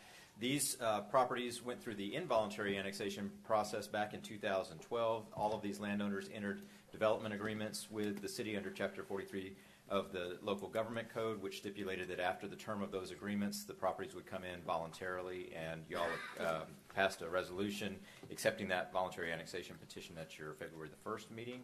And we will have one more public hearing on this on March 29th. Don't forget, March 29th is a fifth Thursday. So y'all are all expected to be here at 7 o'clock for the second public hearing, even though you wouldn't normally have to be here. March the 29th, 7 p.m. You sounded like my mother. Just Tom, hang on just a second. We may have an issue with the time. Is that not? We may have Aren't they 6 o'clock? voting in here for Early voting. the runoff in the primaries. Is that? Yes. And they go till 7, so we might as well post it at 7:30. I'm sorry I didn't get to talk to you about this because when they're having to close things up. When have you got to close it? 7:30 is kind of the best case. I'll have to check with Paige. We've advertised, notified for 7 o'clock. So I mean, we can't start any earlier than 7 o'clock, but I'm sure you can start any. I just don't know how we have to. Okay. So So it's just we'll something to figure look that into. out. Yeah, absolutely. But just don't forget, special call meeting. Do it. So that's it. This is a public hearing, so I'd have Great. to answer any questions that you have after. Great. Thank you, Mr. Yans. This is a public hearing. I'm going to go ahead and open the public hearing at this time. I do have 2 speakers, Dave Walden, Mitch Fuller. Mr. Fuller, if you please state your name and address for the record. You'll have 3 minutes. Mitch Fuller, 1510 Big Thicket Drive, Cedar Park, Texas. I live in Cedar Park, but I'm in Leander a lot, and I'm here representing my VFW post in Leander. And I got to tell you, after 7 years on the Cedar Park City Council, I don't miss zoning cases. So congratulations, and thank you for. I know how hard that last 2 hours was, and the previous time with that. Those are always tough decisions. I'm the adjutant for the post, and Dave Walden, our commander, is here, and he's also going to speak. I want to first compliment you on your chambers, your council chambers. It looks fantastic. And also on your 40th anniversary of your Leander Police Department, I had the honor, I had met him yet, your first chief, C.D. Hill, who was a World War II, Korean War, and Vietnam War veteran, and who's also a life member of our post, we found out. And he joined the post when it was in Cedar Park, so that was a great thing. We're going to pick him up and take him to Steak Night, and it was a great honor to meet him.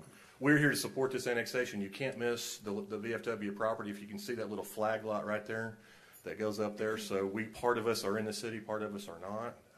We've got about 23 acres. This process will do 20 of our acres. I want to make sure I thank Tom Yanis and Wayne Watts, who took the time to meet with us to talk about the water and wastewater issue and the development agreement that expired, that was negotiated 5 years ago, that expired in January, for explaining that and walking us all through that. We're proud to be a key part of the community. We've been a member of the Chamber of Commerce for more than 10 years. We host a variety of events to support veterans. The public is always welcome anytime, and I think I've seen every one of y'all out there at some point. I mean, we have a variety of events out there, and we invite you guys out anytime. We have a St. Patrick's Day celebration on March 17th. It starts at 5 o'clock. We have a steak night on March 23rd, a week from tomorrow night. It's a fun night to come out. We have an Easter egg hunt on March 24th. And we're going to have a movie night. I think we're going to show, if I understood Dave right, we're going to show the new Star Wars movie out on our lawn, looking at. So those of y'all who have been out there, that's a very open space, and we're proud of it. We look forward to all of our property being in the city, so we obviously support this. We do ask that moving forward that you work with us on, as much as possible, on access to water and wastewater. And those of you who've known me a long time, it's something I'm passionate about. Our post has septic and groundwater, and we want to figure out eventually how to get access to the city water and wastewater system. But thank you, and please come out and visit us anytime. Thank you so much. Great. Thank you, Mr. Fuller. Mr. Walden?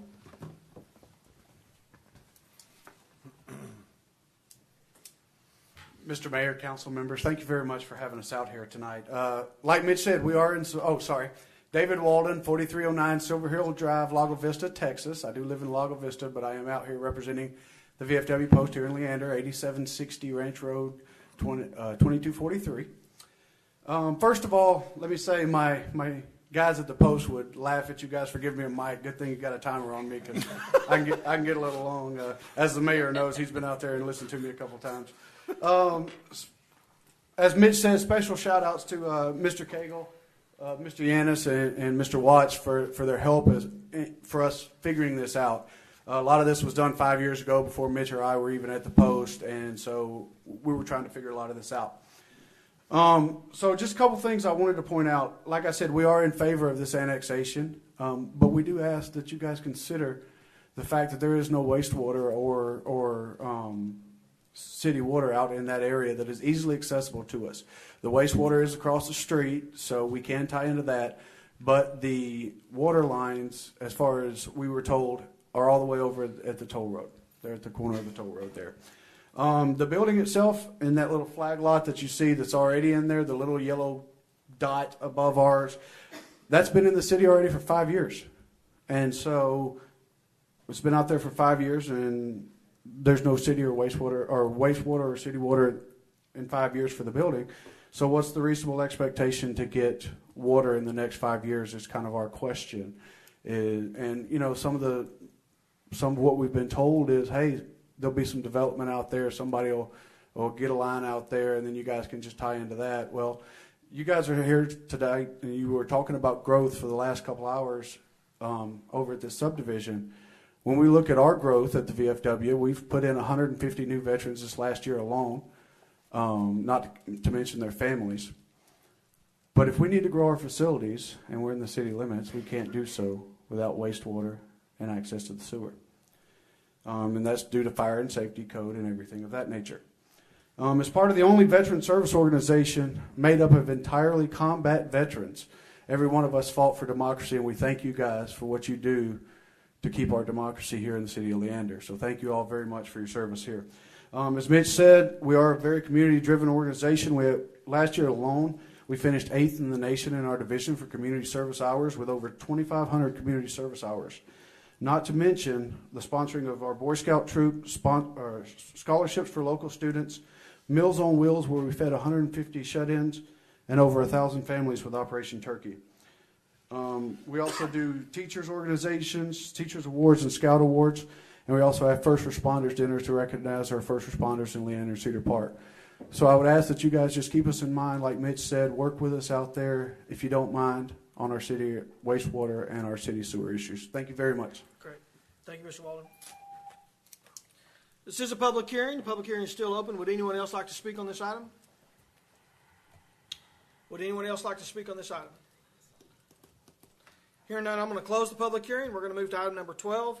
Conduct the first public hearing on the annexation of one tract of land totaling 7.417 acres more or less of land legally described as Lot 40 of the Hidden Mesa subdivision, recorded in Volume 66, page 27 of the Plat Records of Travis County, and Cabinet B, slides 350 through 353 of the Plat Records of Williamson County, Travis County Public Records, Travis County, Texas, setting an annexation schedule, providing for open meetings and other related matters. Mr. Yanis.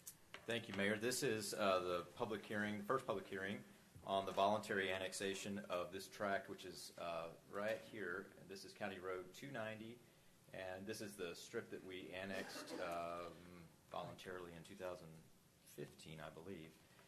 This owner has petitioned for voluntary annexation in order to subdivide that lot and receive city services. And the second public hearing for this one is also on that special meeting of March the 29th, and I will be happy to answer any questions that the council may have after the public hearing. Great. This is a public hearing. I'm going to go ahead and open the public hearing at this time. Would anyone like to speak on this item? Would anyone like to speak on this item?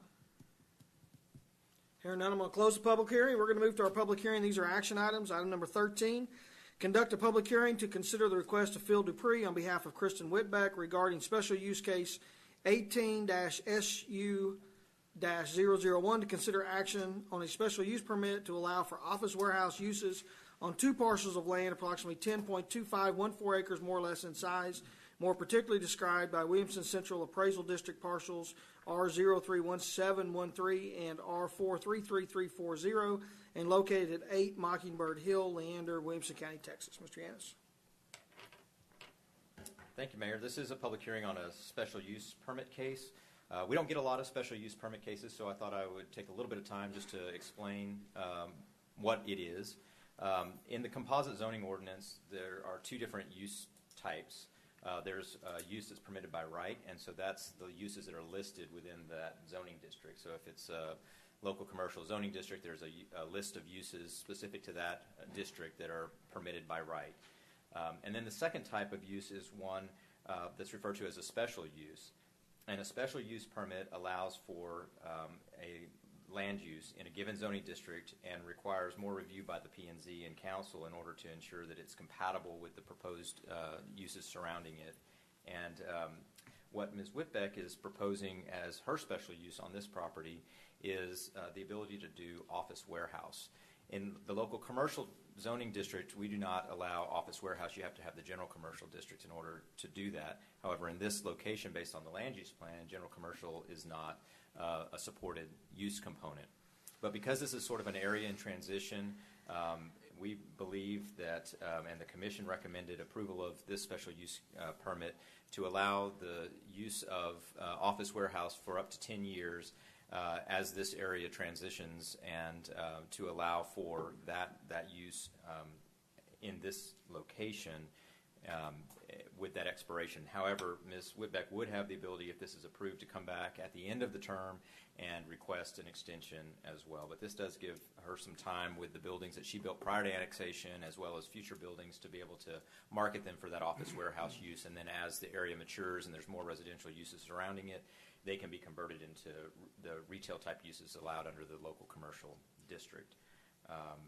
Mr. Dupre is here, and he has a presentation, and I believe, or would be here to answer any questions. And Ms. Whitbeck, I know, would like to speak as well. You bet. Let's have her. All right. Thanks.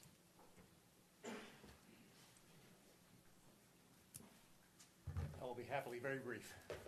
Mayor and Council, I want to thank the planning staff. They got us to a place that everybody's happy. Instead of a rezoning to a thing that nobody wanted, they figured out a way to get the special use approved and defined in a way that fits with the market. We have letters of support from current and potential future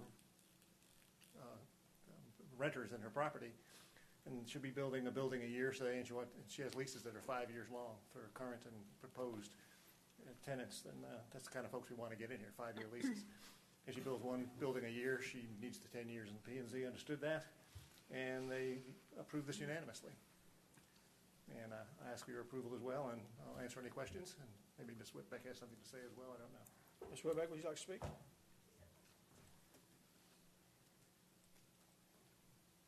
Hi. It's been a little while, but I think everyone's starting to recognize me a little bit. I kind of just wanted to start it off by telling you a little bit of what happened after, y'all approved the grandfathering of my building. I rented it out to 2 tenants. One of them is a 25-year-old girl who opened up a gymnastics facility and is training pre-Olympic training gymnastics girls. And it's incredible what she's done with it. And my other tenant, Jason, is an entrepreneur. He trains dogs that do special scent training for police, fire department, and I don't know, pretty much jobs like that. But I just wanted to tell y'all thank you for helping me get that footstep. That made a big difference, and y'all listened to what I had to say, and it really helped me. I look forward to doing future projects here in Leander, me and my whole family. It's made a big difference in our lives and in mine. And the 10 years for office warehouse, I feel is most conducive for my business. I have no problem changing it to, the LC2B once the development is there. I'm all for the development of Leander. And I thank you for taking the time to listen to me again. Thank you. Great, thank you. This is a public hearing. I'm going to go ahead and open the public hearing at this time. Would anyone like to speak on this item? Would anyone like to speak on this item? Hearing none, I'm going to close the public hearing. We're going to move to item 13B, discuss and consider action on the first reading of an ordinance on a special use permit to allow for office warehouse uses on 2 parcels of land approximately 10.2514 acres more or less in size, more particularly described by Williamson Central Appraisal District. Parcels R031713 and R433340 and located at 80 Mockingbird Hill, Leander, Williamson County, Texas. I'm going to go ahead and motion for approval. Is there a second? Second. Second by Councilmember Navarrete. Further discussion? That was a race. I just want you to know that. We were all waiting. I just want to say something. Kristen, it's so nice to see you again. And I pass by your building all the time, and I just think, that's Kristen's building. That's her business right there. And we want to see you succeed. Yeah. Amen. Want to see you and your businesses that your friends are able to bring in. Just great success. Wish you all the best. It's awesome to see how well you have worked with the system so that we can all come to a Very mutually acceptable agreement, and we're super excited for you. There's a motion and second for approval. Further discussion? I just have one question. Mr. Yanis, staff recommended 5 years. P&Z approved 10 years. Are staff okay with the 10 years? Yes. Okay. Just wanted to make sure. Sure. Okay, further discussion? All in favor? Motion does carry unanimously. Congratulations.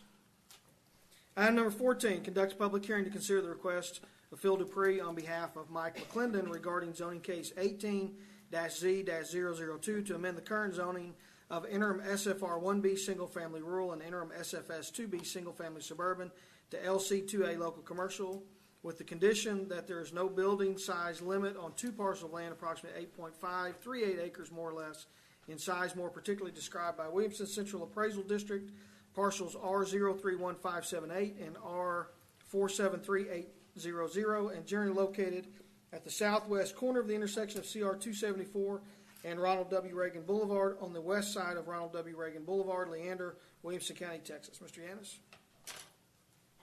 Thank you, Mayor. This is also a public hearing and first reading of a rezoning case. This property is located at the southwest corner of the future extension of San Gabriel Parkway and Ronald Reagan Boulevard. The property is just down the hill from Palmera Ridge subdivision. It is also in a mixed-use corridor land use district. The mixed-use corridor allows for the local commercial zoning district at intersections, which this is. The typical pairing of use, site, and architectural components for local commercial along these corridors would be the LC2A. However, the Type 2 site component does limit the total square footage of a single building to 60,000 feet and a single tenant to 40,000 feet. Mr. McClendon's proposal is to build office building on this site, and he did not want to be limited by the 60,000 square foot building size or the 40,000 square foot tenant size, because his intent is to try to attract a major employer to the site in an office building here. So the request before you tonight and the recommendation from the Planning and Zoning Commission is to allow the LC2A district with a condition that there is no limitation on the building size or individual tenant square footage. And the Commission did unanimously recommend approval of this at their March 8th meeting. Mr. Dupre is the agent for Mr. McClendon, and I'm sure he'd be happy to address you, and I'll be happy to answer any questions after the public hearing. You bet. Mr. Dupre, do you have any comments? Yes, sir. In brief, well, again, thank planning staff. We originally came in with a more intensive use request because we wanted to get the building size, but that came with a bunch of uses that nobody wanted, like outdoor storage, fuel service, stuff like that. So we didn't want that.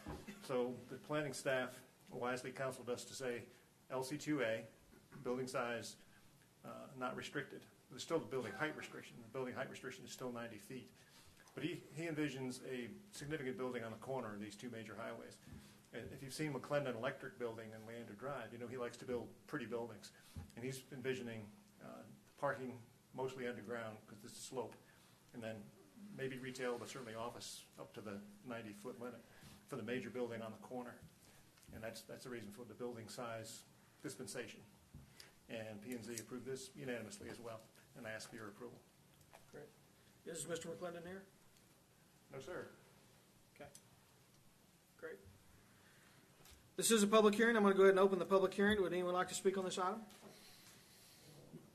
Would anyone like to speak on this item?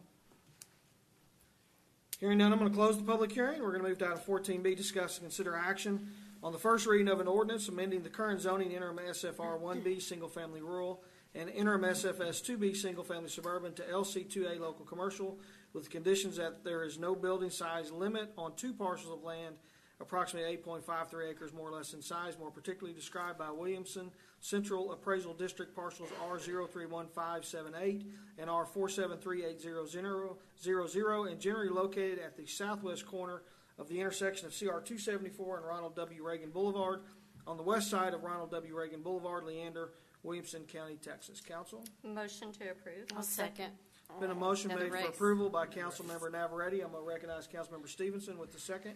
Is there further discussion? I'm just very excited about development on that corner. That's going to be a very big corner, so thank you. And the use is amazing. Yeah, an office Perfect. space. Ideal. Yes. Great. There's a motion and a second. Further discussion? All in favor? Motion does carry. Go build it. Yeah, that's what it's going to do. Okay, council, item number 15 has to do with the PUD for Chapman Parks Public Improvement District, and the PID, for that item. We're going to have to open, because it's posted, we do have to open and close the public hearing. We do have one person that has signed up to speak. Laura Donahue, is she still here? Okay, I think she's left, so we're not going to have that speaker. My suggestion is that after we open and close, I'm going to go ahead and motion for no action, and that will dissolve these two motions, but we do have to look at them because they are posted. So item number 15A, conduct a public hearing on the proposed creation of the Chapman Parks Improvement District PID and the advisability of public improvement proposed to be financed by the district. I'm going to go ahead and open the public hearing. Would anyone like to speak on this item? Would anyone like to speak on this item? Hearing none, I'm going to close the public hearing. We're going to move to item number B, discuss and consider an agreement regarding the dissolution of the Chapman Parks Public Improvement District and authorizing the mayor to execute any and all necessary documents. I'm going to motion for no action. I'll second. Second for no action by Councilmember Navarrete. Further discussion? All in favor? Motion carries. Item C, discuss and consider a resolution regarding the creation of the Chapman Parks Public Improvement District and ordering public improvements to be made for the benefit of the district and providing for related matters. I'm going to motion for no action. Is there a second? I'll second. Second by Councilmember Shepherd. Further discussion? All in favor? Okay. Is that a motion carries unanimously? Are we okay? Okay. We're going to now move to our regular agenda item, number 16. Discuss and consider action on the extension of the expiration for subdivision case 16-PICP-033, Palmyra Bluffs, Phase 1 construction plans, WCAD partial R032201, generally located to the northeast of the intersection of CR 270 and the future extension of San Gabriel Parkway, Leander, Williamson County, Texas. Mr. Yanis? Thank you, Mayor. The city subdivision ordinance has expirations for applications. In this case, it's the construction plans for the Palmyra Bluffs subdivision, and the applicant has been working with the city on the extension of the San Gabriel Parkway through this area. There's been some back and forth on some of the engineering and design that has slowed down the process a little bit for them, so they're seeking an extension. We're not able to do this administratively. This actually has to come back to council for approval, and so staff is recommending approval of an additional extension for these construction plans to September the 15th of 2018, which would allow them to work out their final issues and have that amount of time to work through it. Great. Council? Motion to approve. I'll second. There's been a motion by Councilmember Stevenson for approval. I'm going to recognize Councilmember Shepherd with the second. Is there further discussion? All in favor? Motion does carry. Item number 17, discuss and consider action on the second amendment to amendment number 1. So we're taking a second amendment to the first amendment to the development and annexation agreement for the Tungate Tract, Palmyra Bluff Development Agreement Case 14-DA-011 regarding an amendment to the development agreement by and between the City of Leander and Palmyra Bluff Development, Inc., generally located to the northeast of the intersection of CR 270 and the future extension of San Gabriel Parkway, Leander, Williamson County, Texas. Mr. Yanis? Yes, so this is an amendment to an addendum. We don't get to do those very often either. But this amendment to addendum number 1 of the annexation and development agreement for Palmyra Ridge, which was regarding the Palmyra Bluff development and included provisions related to the cost participation between the developer and the city on the design and extension of San Gabriel Parkway, is being proposed in order to revise the developer's role in the bid process to allow them to bid and manage the construction of segment 1 of San Gabriel Parkway with phase 1 of their subdivision improvements. And it also amends the concept plan to allow for the addition of an elementary school site within the Palmyra Bluff subdivision. And it also allows for administrative review of the revisions to the preliminary plat for changes required by the addition of the elementary school site. I'd be happy to answer any questions. I have a question. Yep. So the first amendment to the addendum was about letting them be part of, manage the bid process. Have we done that before? Can you talk a little bit more about that? To allow the developer to manage the bid process. When we partner on infrastructure projects, we haven't done it as much as I can recall on transportation projects, but we've done it on water and wastewater projects where the city and a developer are cost participating on that. It sometimes makes more sense for them to handle the bidding and construction phase services as a part of other infrastructure that they're working on. So in this case, the developer is going to be bidding out all of the subdivision infrastructure for Palmyra Bluffs, and so it does make sense at that same time to handle this extension of San Gabriel Parkway that's within the boundaries or along the frontage there of their project. And so that's basically what we're doing, is that we're just sort of flipping the roles and saying, instead of the city managing that process, they'll get some cost efficiencies being able to do it as a part of their overall subdivision construction work. It makes sense. The concern I have is if a situation like Greatwood happens again, where the road is not built appropriately, how do we? So we'll still be inspecting all the work. So the city's engineering inspectors will still be involved, because this is a capital improvement project of the city and a subdivision improvement project for the developer. We'll follow our normal processes of inspecting all of that work, and so we'll have eyes on it as well as the developers team. Just want to clarify that. Absolutely. Yep, Mr. Cagle. Just to address that, the Great Woods developer didn't have to rebuild the road. Right. It was just a repair, and that road is sort of, not really, but pretty close to beyond repair. It needs to be rebuilt, so there wasn't a whole lot that they could do there. Right.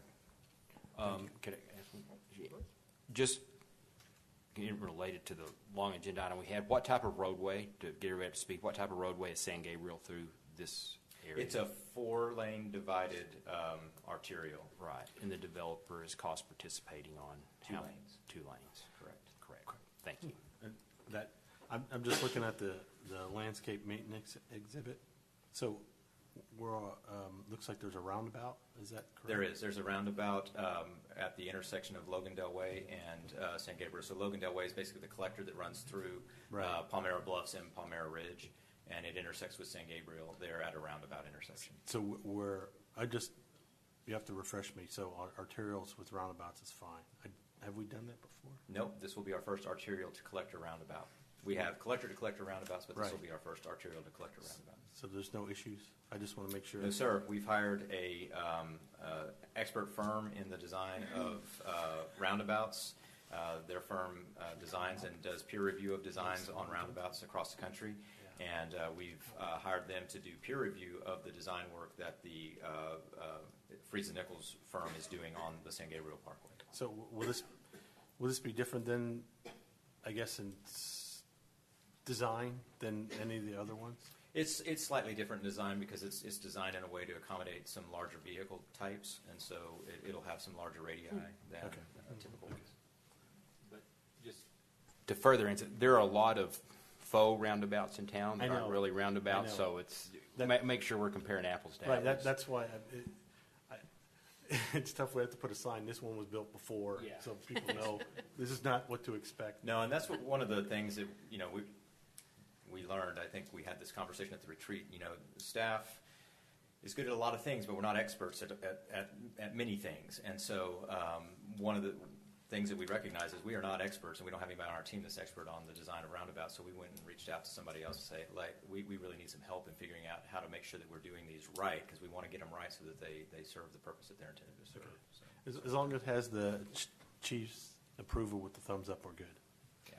I did see a positive nod from that direction. Just making sure. Great, council. I'll entertain a motion. Motion to approve. Motion to approve. Second. There's been a motion made for approval by Councilmember Aberzees with a second by Pro Tem Silers. Is there further discussion? All in favor? Motion does carry. Move to item number 18. Start reviewing that one again if you'd like. We can go to item number 19 since we've already taken action on item number 18.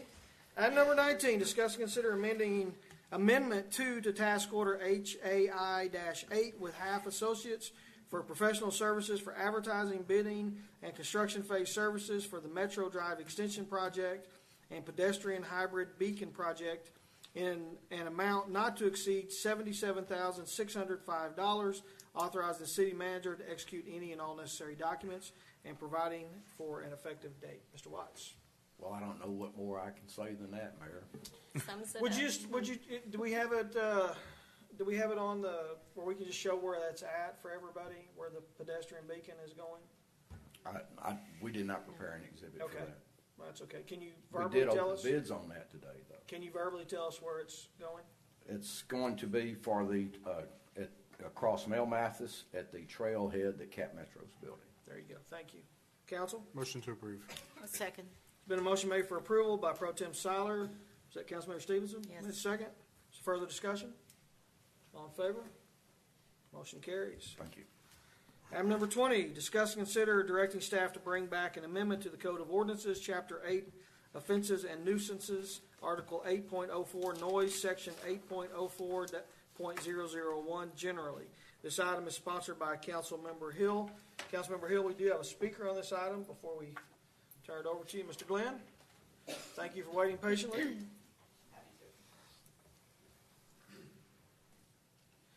Mr. Glenn, are you here, I'm going to clarify this question so I know how to time you. Are you here representing the HBA, or are you here on your own behalf representing David Glenn? I'm here on behalf of the HBA. Okay, if you're here on behalf of the HBA, I'm not going to time you. I Perfect. would like to hear what the HBA has on this item. Awesome. My name is David Glenn, Director of Government Affairs for the Home Builders Association Greater Austin, 8140 Exchange Drive. So I'll just start out by saying that I registered against this item. Of course, it does limit the building hours, even if slightly. I will note that it is not congruent with neighboring cities. They all have a little bit different. They all set up a little bit different. But this is none of them have a kind of one-off like this. But I did discuss this with the membership, and didn't raise any alarm. I believe there's an option for a waiver if you absolutely need to have a concrete pour or something early in the morning, usually around 4 or 5. So I guess the best way to describe our position is a soft opposition. Okay. Happy to answer any questions. You might hang for a few minutes. We Absolutely. might have a couple of questions. Mr. Hill? Yes, and this really came as a result of numerous over the last 2 or 3 years. Is your mic on? Oh. I'm sorry. Thank you. This is a result of numerous complaints, primarily in the Treviso area, over the last 2 to 3 years. And when I looked at it, the provision that I think really applied to what people are complaining about the most is one section. It's Section 11, and it's the heavy scrapings, the putting in the roads. It's not meant to inhibit people, minor working on a house or any type of repairs to homes. But it's consistently this type of construction that I think people are complaining about the most. I reached out to different builders that build in this area. They saw no problem with it.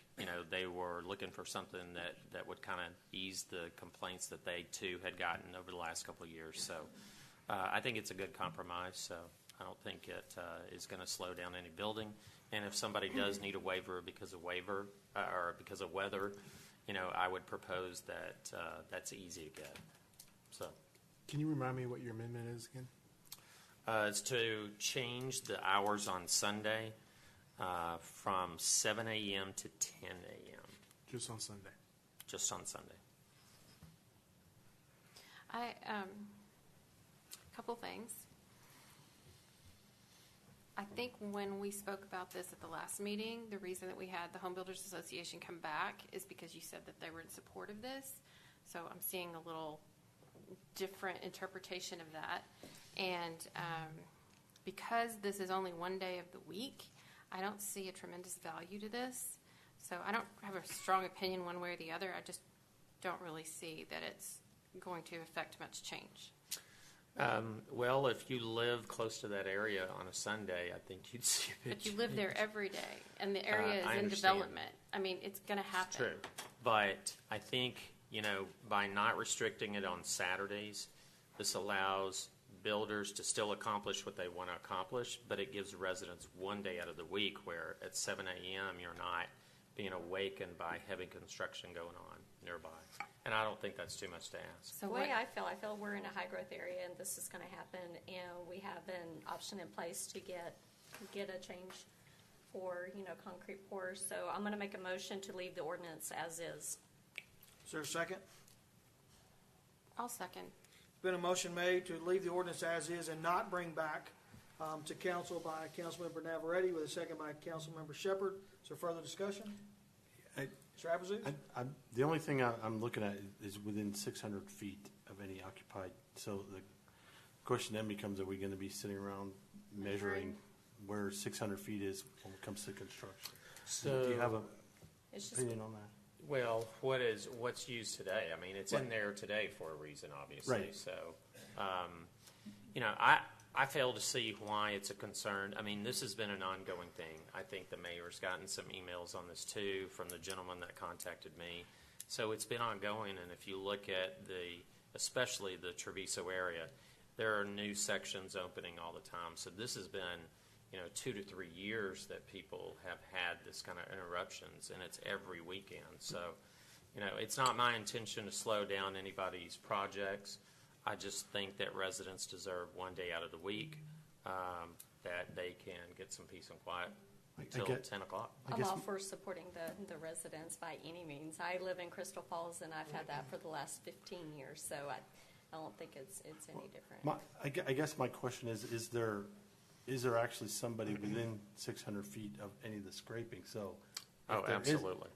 On there Treviso Parkway, for instance, that road will end up going to Nameless Road. So that road continues when they finish the lots. You know what I mean? So. But do we change an ordinance for one neighborhood? Well, in that area, it's not just Treviso that's being affected. So, you've got Grand Mesa, you've got Caprock, you've got the new Wild Rock. There's a lot of areas. Mr. Watts? Well, it's 3 hours to somebody that really might have had a tough week. I mean, I'd love to sleep in on a Sunday.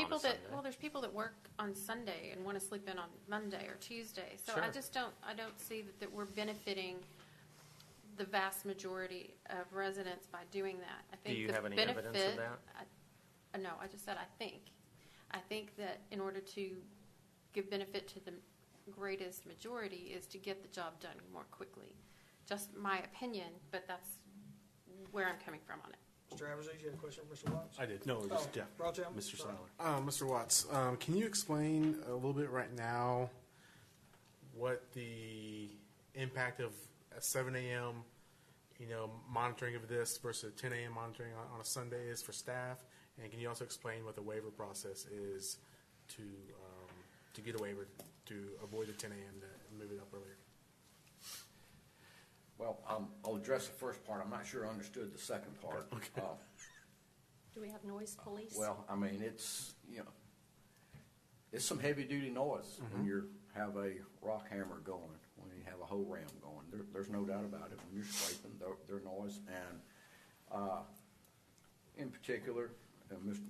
Councilman Hill is, in Grand Mesa, and I believe, I don't know if the complaint came from Grand Mesa. I know we have received a number of complaints of Grand Mesa, and we've followed up about the 7 a.m. start time. We've had start time. We've had people start up at 6:30, 6:15, and we followed up on that, and we have, I believe we have that under control. I've monitored that some during deer season while I'm sitting in a deer stand nearby, and I have witnessed it and have taken corrective action over it. Is it going to be disturbing? Well, without a doubt. I mean, it's noisy. Construction is noisy. That is what's happening all over this community. Do you think we'd have to have city staff work extra on Sunday morning to police this until people get used to it?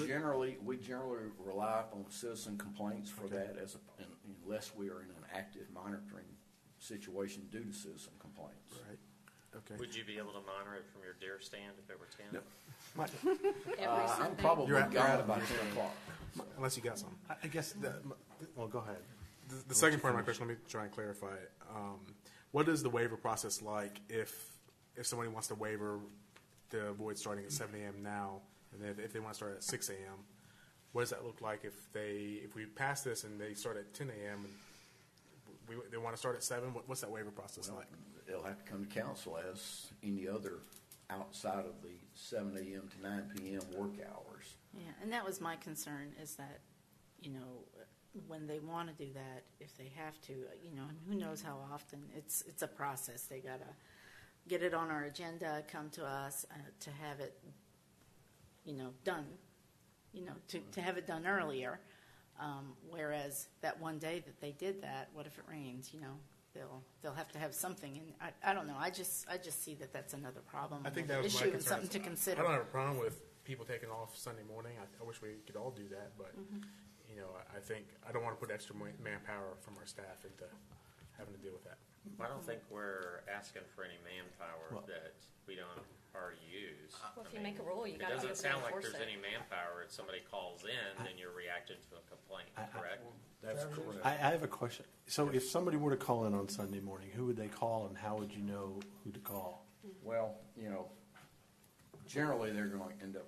Calling. Well, who do they call? And it's Who do they gonna call go to right? P- it's Who do gonna- they call right call's gonna now? Go to PD. Well, we typically get emails, or Kent may get a call, council may get a call, things of that nature. No, what I'm saying. Most So of the time, it is through an email too. okay, if we change this so that people now know that if they hear something at 7 a.m., they're going to have to know who to call, and if it goes through the police. The question is, they will be there, so they're already. Well, So my that's question- I'm trying to get to the. Does that really change anything if it was on a Monday morning or a And Tuesday? is this enforcement where we really want to focus our tax dollars? I understand. Well, we have the ordinance anyway. So my question, Wayne, is, we're talking about the heavy machinery. So we're not talking about Joe Bob out there digging his garden. He's not going to use a heavy scraper to do that, correct? So we're primarily talking about one builder that's doing this. So are they going to know if they get notified if we? Not necessarily a builder, Councilman. It's largely the contractor, the infrastructure construction. Absolutely. Yes, sir. But it would be one that's doing it, correct? Wouldn't they be notified and they kind of police themselves? Well, that's the way it works now, but, people forget, people get anxious. You have new people that come on the job that are maintaining equipment, cranking equipment up, backup alarms going, or they actually start, the guy gets there early and he starts at 6:30 with the whole ram. It varies. But if we've had issues, we issues with the rock crusher and things like that, a year ago. We got those things corrected. Now, as far as, this is, I'm asked here about additional cost. I see it, I have to answer, it may not be well received in some quarters, but to my mind, I don't see an effect on cost. It's the same thing as starting. If you're starting before 10 o'clock on Sunday, if you're starting before 7 o'clock on Sunday, you're violating the rules either way. Now, which is more problematical to happen? More than likely, probably somebody starting before 10 o'clock on Sunday, you could say there's some increase. And I'm not talking about developer costs. I'm talking about the cost to the staff, to us. Well, that's what I'm referring to. I think Mr. Glenn mentioned that this is not, if you would, Mr. Glenn, could you readdress, this is not consistent with neighboring communities? Correct. Is that correct? Correct. So my concern with that would be, I know we get a lot of the same contractors working in surrounding communities. There's a lot going on in Cedar Park and Liberty Hill and where have you. And consistency is a benefit to all of us, because even though we could change it to 10, it's going to take a while for that word to get out. There's going to be confusion and frustration, and And then we're not developer friendly. yeah, I get the request. I totally do, and I respect that. But I think looking at the big picture, in order to keep things moving at the most efficient pace, we should be consistent with our neighboring communities and follow the same guidelines 7 days a week and not have an exception. Well, I don't think there's a set, I've looked into different communities, and different communities have different times, correct? So, for instance, Westlake doesn't even allow it, from what I understand, on Sunday at all, or it's Sunday late in the day? The 5 I have in front of me are Cedar Park, Georgetown, Liberty Hill, Pflugerville, and Round Rock. Westlake's not experiencing the level of growth that we are either. Well, you talked about different communities, so that's the reason I brought it up. I don't think there's a uniform standard that everybody's adopted, but My intent is, I've heard complaints from residents. I don't think it inhibits anybody from what they're doing. If there's some kind of bad weather or something that interferes with 3 hours on a Sunday morning, I think they can get a waiver, but, I don't think that's too much to ask personally. But if you don't think that it matters what people think, That's not what I said. So I'm going to make a reference to your statement, Mr. Hill, that I've been contacted. I had one young lady that contacted me and asking what the petition process was to get this item on the agenda. I explained it to her. She came back later and said that she couldn't get the required signatures. So I've actually only heard from one individual about putting the item on the agenda. Well, I specifically had gotten something from a Carrie Anderson who copied you and me both, so I can give you a copy of that if you'd like. No, I have it. That's the one I'm talking about. Okay. There is a motion and a second to leave it as it is. Or further discussion? All in favor? All opposed? So motion does carry 5-2 with Councilmember Aberzies, Councilmember Hill voting nay. We'll move to item number 21. Thank you, Mr. Glenn. Thank you.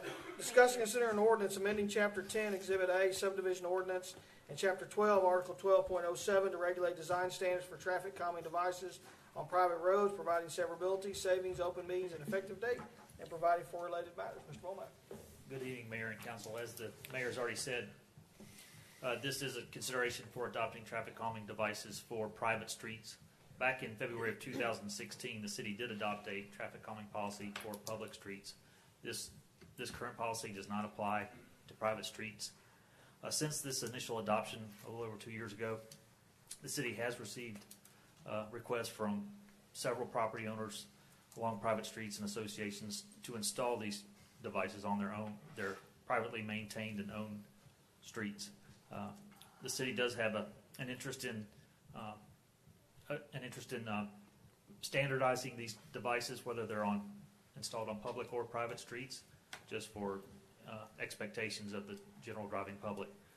This does provide the property owners through their associations an ability to place traffic calming devices on those streets. But however, some of these requirements would not apply to private streets that do apply to public streets. These include speed limits, traffic volumes, and the notification requirements. The cost for designing, installing, maintaining, and removing these devices would be the private property owner's responsibilities. However, they would be required to follow the same design specifications that are applicable as if they were placed in public streets. Be happy to answer any questions you may have on this, but staff does request approval of the policy with the authority to administratively modify construction details and associated special design features. Council? I'll motion to approve. I'll second. Been a motion made for approval by Councilmember Shepard with a second by Councilmember Stevenson. Is there further discussion? I have a question. Yep. Mr. Womack, if they are on private roads, so we're just asking them to follow our guidelines, putting them in.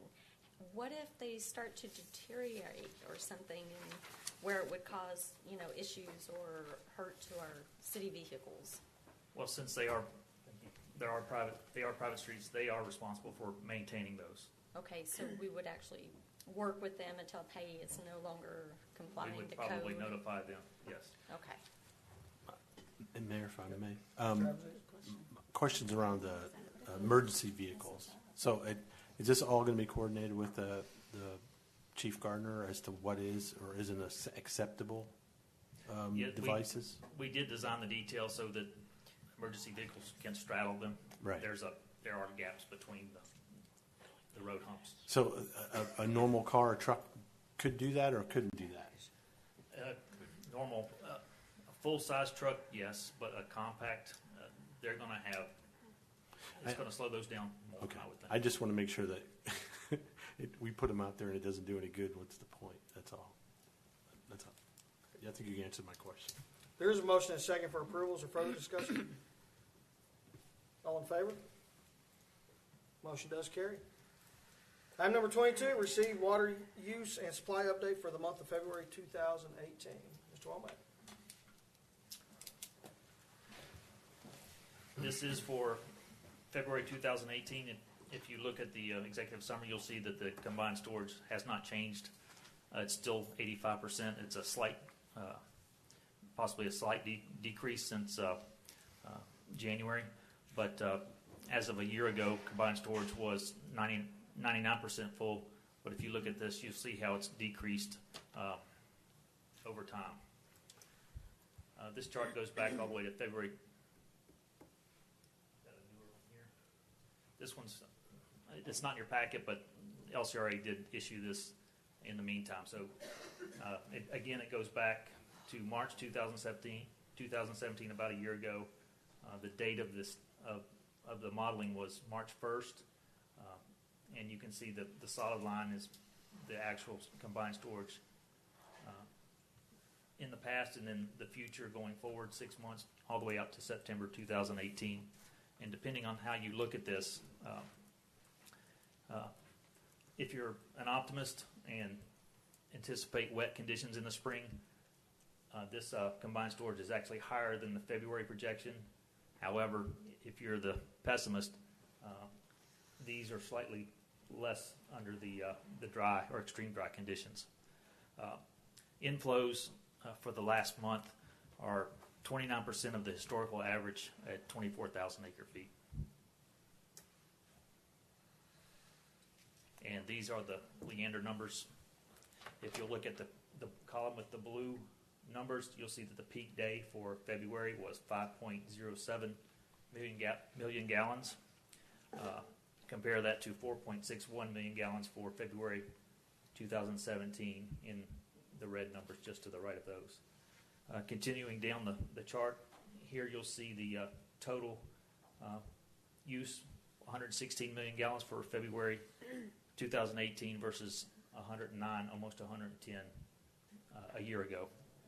Total connections, 1,831 more connections for February 2018 compared to February of 17. Of those, just over 1,700 were residential connections. I also, if you look at this chart here, I did add in July 2017. I mentioned it briefly last month, but if you'll look at that, you'll see that the for February, just how low the water use is, that even the peak day is considerably lower than the minimum day for July of 17. And this is the chart with the 12-month rolling averages. You'll see the solid lines represent the 12-month rolling averages for this light blue is BCRUA, the darker blue up above is Sandy Creek, and you combine the two, that is represented by the orange line. And you'll see that the dashed lines are the actual monthly productions, and in these times of low water use, you'll see that the plants are running at about the same production, 55 to 60 million gallons for the month of February. I'll be happy to answer any questions you may have on these charts. Council? Thank you. Make it rain. Thank you. Make it be the light blue at least. That's correct. We'll move to item number 23, council member closing statements. Ms. Navarrete?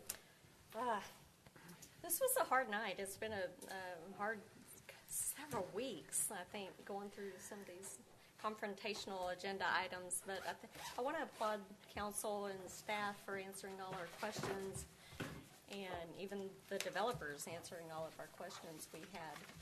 I love the community coming out, voicing their opinions. This is how many we usually get at the council meetings. It was really nice seeing everyone here and being involved with their community. So, thank you. Stevenson? Yes, I echo Councilwoman Andre Navarrette's sentiments.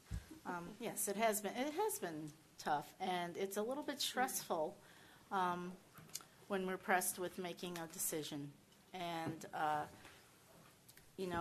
and the decision will affect so many other people.